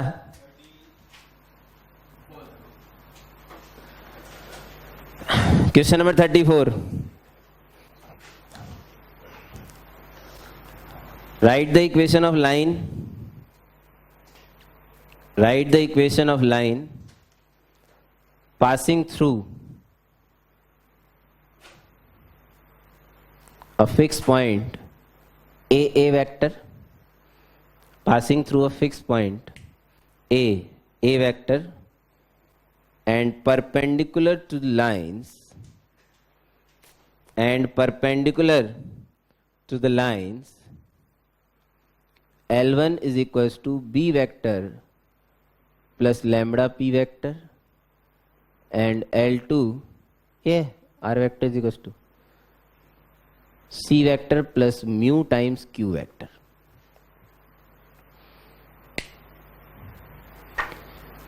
मुझे एक ऐसी line की equation लिखनी है जो कि ए वेक्टर से तो ए पॉइंट से तो पास होती है, जिसका पोजीशन वेक्टर गिवन है और L1 और L2 दोनों के परपेंडिकुलर है। ठीक है, देखो भाई बहुत सीधी सी बात है एकदम, चाहे कोऑर्डिनेट ज्योमेट्री हो चाहे वेक्टर अलजेब्रा हो, मुझे लाइन लिखने के लिए पॉइंट और स्लोप चाहिए होता है, पॉइंट उसने दे रखा है, स्लोप चाहिए। ठीक है, यानी कि वेक्टर अलजेब्रा की लैंग्वेज में डायरेक्शन चाहिए। क्या चाहिए? डायरेक्शन। दो लाइन मेरे को गिवन है L1 और L2, I don't even know कि वो कोप्लेनार है या नहीं है, मुझे कोई फर्क नहीं पड़ता भाई साहब। अगर कोई दो लाइन एक ऐसे और एक ऐसे भी है, सही है, तो व्हाट आई केयर कि इनकी जो डायरेक्शंस हैं, एक ऑरेंज वाले की डायरेक्शन मान लेते हैं पंजाब वेक्टर और इस रेड वाले की डायरेक्शन मान लेते हैं कतार वेक्टर। भले ही ज़्यादा बुरे से बुरा इन लाइन्स के साथ क्या हो सकता है कि नॉन कोप्लेनार होगी, इससे ज़्यादा तो कुछ हो ही नहीं सकता। ठीक है, ज़्यादा से ज़्यादा ये नॉन कोप्लेनार होगी। मैं ये कह रहा हूँ कि इसके अलॉन्ग एक वेक्टर है पी वेक्टर, इसके अलॉन्ग पंजाब वेक्टर, जिसकी डायरेक्शन हमेशा इस लाइन के अलॉन्ग है, चाहे इधर हो चाहे इधर हो, आई डोंट केयर। लाइन की कोई डायरेक्शन नहीं होती है, वेक्टर की डायरेक्शन है भाई। लाइन तो दोनों तरफ है, बात को समझने की कोशिश करी। लाइन की डायरेक्शन नहीं होती मतलब मेरा कहने का क्या है, लाइन पी वेक्टर के अलॉन्ग भी है, लाइन माइनस पी वेक्टर के अलॉन्ग भी है, उससे मेरे को इतना फर्क नहीं पड़ता।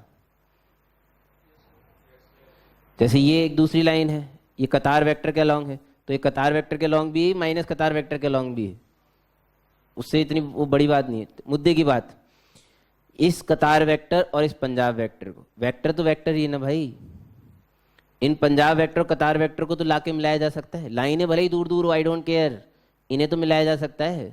पंजाब वेक्टर अभी भी उस लाइन की डायरेक्शन में रहेगा ऑरेंज वाली, कतार वेक्टर अभी भी उस रेड वाली लाइन की डायरेक्शन में रहेगा या नहीं रहेगा।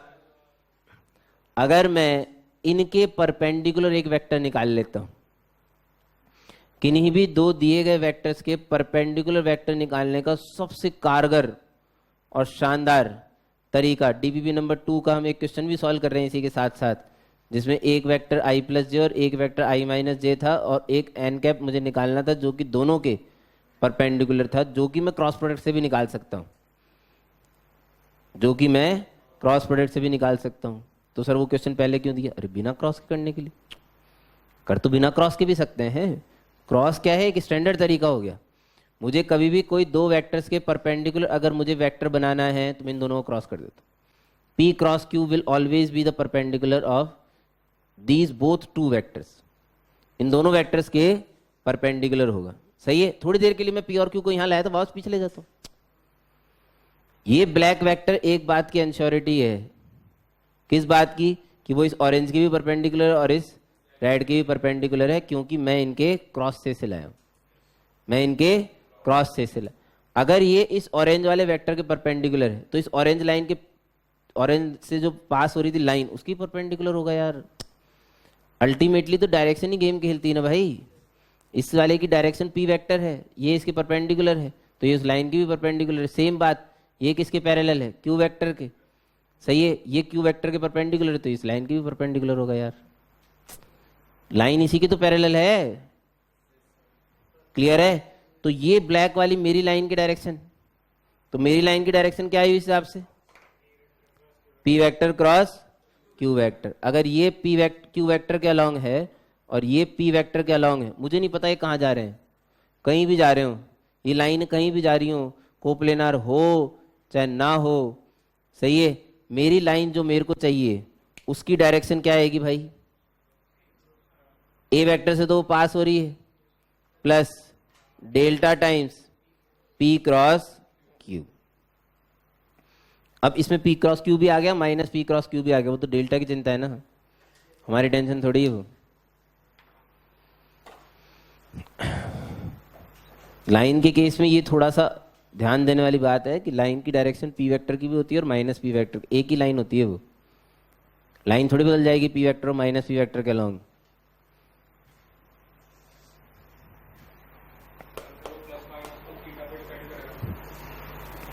है नहीं, किसी पे भी डिपेंड नहीं करे, प्लस प्लस माइनस तो नॉनसेंस है, सब नॉनसेंस। लैग्रांजेस, लैग्रांजेस नाम पहले आ चुका है क्या हमारे कभी, मीन वैल्यू थ्योरम में, तो स्पेलिंग तो आपको आती है इसका मतलब, इतनी मेरे को याद है, लैग्रांजेस आइडेंटिटी, मैंने याद दिला देना आपको, एलएमबीटी में था लैग्रांजेस, वही लैग्रांजेस है ये।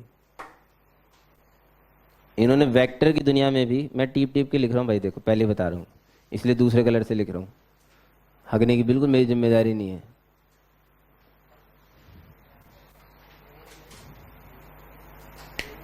हाँ, लैग के आगे रेंजेस लिख दो बस, so it will become Lagrange's. Nice way to remember.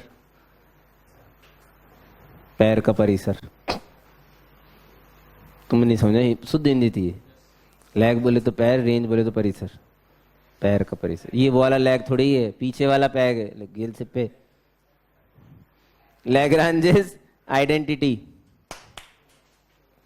Lagrange's ने एक आइडेंटिटी दी क्रॉस प्रोडक्ट पे, क्या थी, ए क्रॉस बी के मॉड का स्क्वायर, ए क्रॉस बी के मॉड का जो स्क्वायर है that is mod A square mod B square minus A dot B का स्क्वायर, ये होता है, जिसे डिटर्मिनेंट फॉर्म में A dot A dot B और बी डॉट बी लिखा जा सकता है।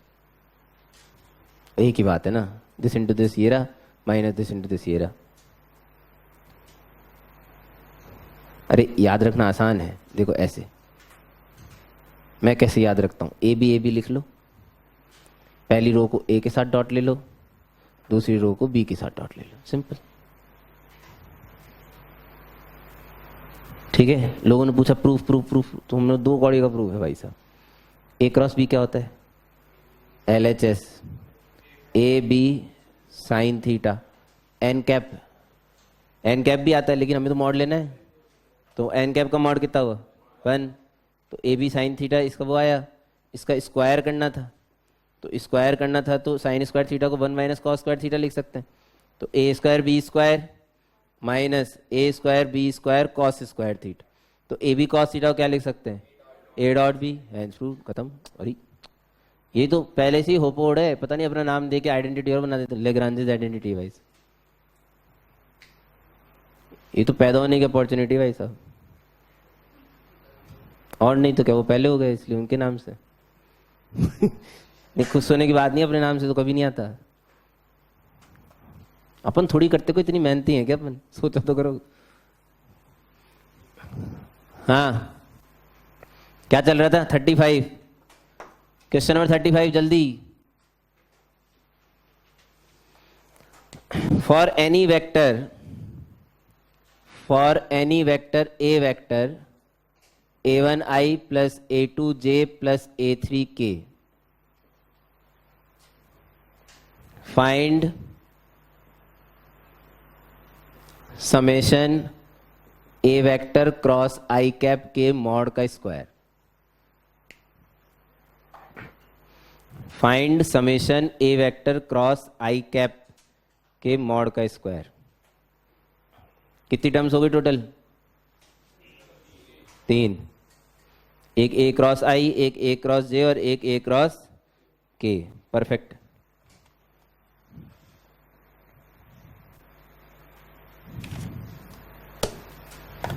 मचा देंगे आज फिर।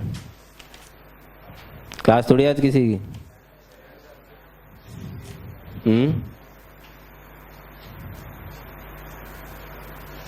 तुमसे तो पूछ ही नहीं रानी साहिबा।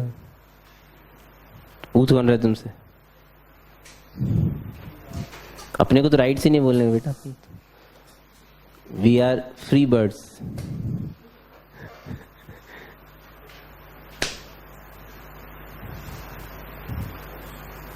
हाँ भी राधे कृष्णा। क्लास है कितने बजे? वही कोई कभी तो कोई क्लास कैंसिल होनी चाहिए ना, ऐसा थोड़ी होता है कोई। हाँ खैर अब तो दिवाली आ रही है वैसे भी। दिवाली की छुट्टियां देने से पहले भी तो रगड़ा जाता है। नहीं ये तो उसूल है भाई, इट्स उसूल। दिवाली उससे मतलब नहीं है ना, बट उससे पहले रगड़ना जरूरी है। 6-7 दिन की छुट्टियां आ रही है तो फिर वो डबल क्लासेस तो लगनी चाहिए अक्टूबर में, ये तो रूल है। ये मैं क्या मेंटली प्रिपेयर कर रहा हूँ जनता को। मैं बहुत पहुंचा हुआ आदमी हूँ भाई साहब, मैं योगी भी बन सकता हूँ। मैं दिमागी रूप से तैयार कर रहा हूँ एक्चुअली कि ऐसा हो सकता है आपके साथ। क्या हुआ? नहीं, 7 ही तो चल रही है अभी। 7 ज़्यादा थोड़ी है भाई साहब। शहर में 12 तक का रिकॉर्ड चल रहा है अभी।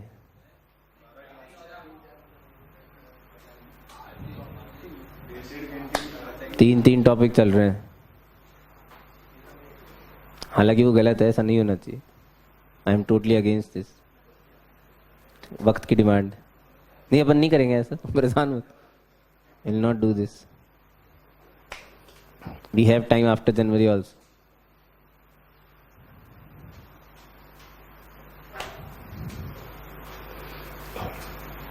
ये इन्होंने जनवरी अप्रैल में करके मतलब 12वीं वालों के साथ क्या किया है, मैं समझ नहीं पा रहा। मैं समझ नहीं पा रहा इन्होंने 12वीं वालों के साथ क्या किया है। मतलब ये लोग खुश हैं क्या कि नहीं 12वीं वाला बेचारा मतलब जो जेई मेन दे देगा जनवरी में, चलो मान लो उसने निकाल लिया, ठीक है। नहीं 12वीं वाले की तो जनवरी में निकालने की चांसेस ज़्यादा है, तो उसने निकाल लिया जनवरी में। अब वो नहीं होता धोबी का डैश, ना घर का ना घाट का, अब उसने निकाल लिया। अब उसकी इच्छा तो है कि वो एडवांस के लिए पढ़े, मगर ये हो ना सका। पढ़ तो वो सकता नहीं है, पढ़ेगा तो वो बोर्ड के लिए। अरे बोर्ड भी तो देना है भाई, वो भी तो कंपलसरी है। फिर उसने बोर्ड के लिए पढ़ा, तो इसका मतलब उसको एडवांस के पढ़ने के लिए अप्रैल मिलेगा उसे, क्योंकि 23 मार्च तक तो बोर्ड चलते ही हैं, 23-25 मार्च तक, तो उसे अप्रैल मिला। तो वो अप्रैल तो उसे पहले भी मिल रहा था, वो तो पहले भी मिल रहा था उसे। अरे वो 40-45 दिन तो उसे पहले भी मिल रहे थे जब अप्रैल में एग्जाम हो रहा था। मोटा मोटा 2-4-5-7 दिन ही तो एक्स्ट्रा दे दिए तुमने। अरे मोटे मोटे तो 2-4-5-7 दिन ही एक्स्ट्रा दिए, जो भी मैथ्स के पेपर के बाद मिलेंगे। अब वो मैथ के पेपर के बाद से फ्री अपने आप को समझेगा, पहले उसे जेई मेन देना होता था। अरे मैं यही तो कह रहा हूँ, 2-5-7 दिन ही तो एक्स्ट्रा मिले, तो आपने झंडे कौन से गाड़ लिए? और उसमें भी वो लालची इंसान, तो इंडियन मेंटेलिटी, अप्रैल में भी तो देगा वापस जेई मेन। ऐसे थोड़ी मान जाता है इंसान एक बार।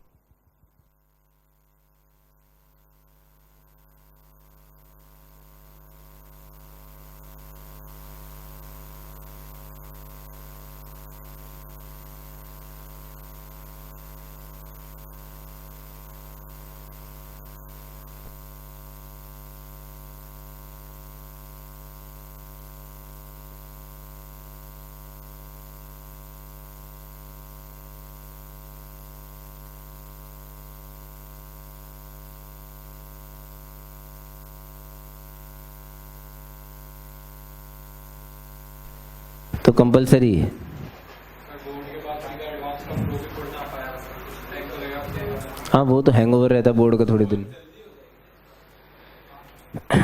अब देखो किस्मत है कि जल्दी होगी कि लेट होगी, वो तो भगवान जाने।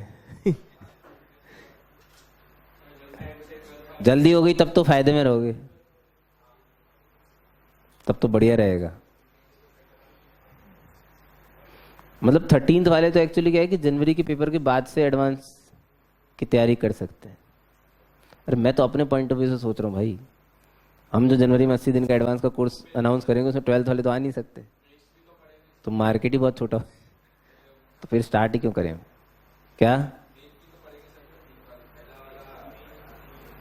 मेंस तो हम पढ़ाते नहीं ना सर, हम तो स्टैंडर्ड वाले एग्जाम पढ़ाते हैं, गंवारों वाले एग्जाम पढ़ाते हैं, मेंस मून्स और ये सब। ना मैथ्स पढ़ाते हैं ना मेंस पढ़ाते हैं, गेज से पटाई नीमत से होना तुम।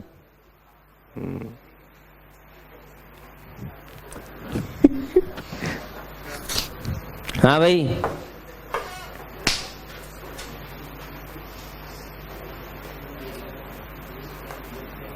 तुम्हें भाई साहब कौन सी कंपनी बोले तुमने? गोल्डमैन सैक्स में?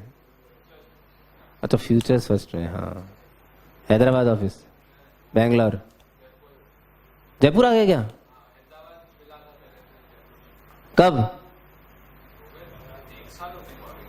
तेरे से मैंने पिछले बार पूछा तब तूने हैदराबाद बोला था।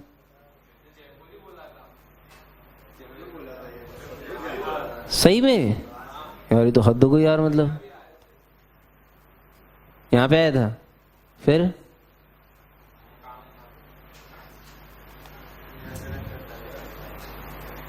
ठीक है, तो गाली सुनने के दिन आ ही गए। बढ़िया। हाँ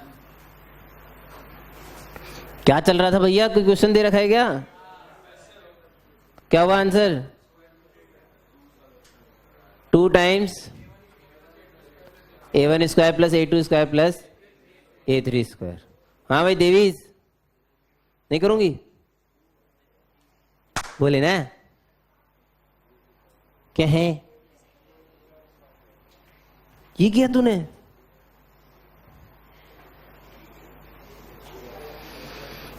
सुनो सुनो सुनो, जबरदस्ती अगर आपको लैग्रांजेस आइडेंटिटी यूज करनी है तो जबरदस्त, क्योंकि क्या है ना उसके बाद कराए ना, तो फिर उसको यूज नहीं करेंगे तो ऐसा बुरा लगता है उसे कि एक क्वेश्चन में तो कर ले यार।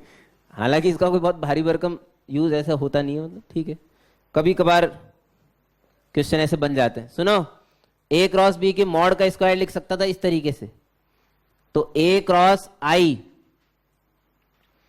के मॉड का स्क्वायर लिख सकता हूं, ए का मॉड का स्क्वायर, आई कैप के मॉड का square 1 minus A dot I is a1 square. Similarly A cross J का लिखूंगा तो ए के मॉड को स्क्वायर को तो मैं ए स्क्वायर ही लिख रहा हूं डायरेक्ट, वो बार बार थोड़ी इतना लंबा लिखेंगे, माइनस a2 स्क्वायर, तीसरा लिखूंगा A square minus a3 square. इन सबको क्या करना है? ऐड है। 3a square minus a1 square plus a2 square plus a3 square is इसका मॉड का स्क्वायर, यानी कि a square. So answer is 2a square. This is answer. This a square मतलब a के मॉड का स्क्वायर, उसे answer है। That's it. DBB number 3 के साथ अगली मुलाकात परसों सुबह same time same place same master के साथ। तब तक के लिए नमस्कार, गुड नाइट, शुभ रात्रि। कल क्या चल रहा है हमारे? एक्सरसाइज बंदी होगी ना डिफरेंशियल इक्वेशन की। हाँ कल आखिरी लेक्चर है भाई साहब डिफरेंशियल इक्वेशन को, बिल्कुल सही समझा आप।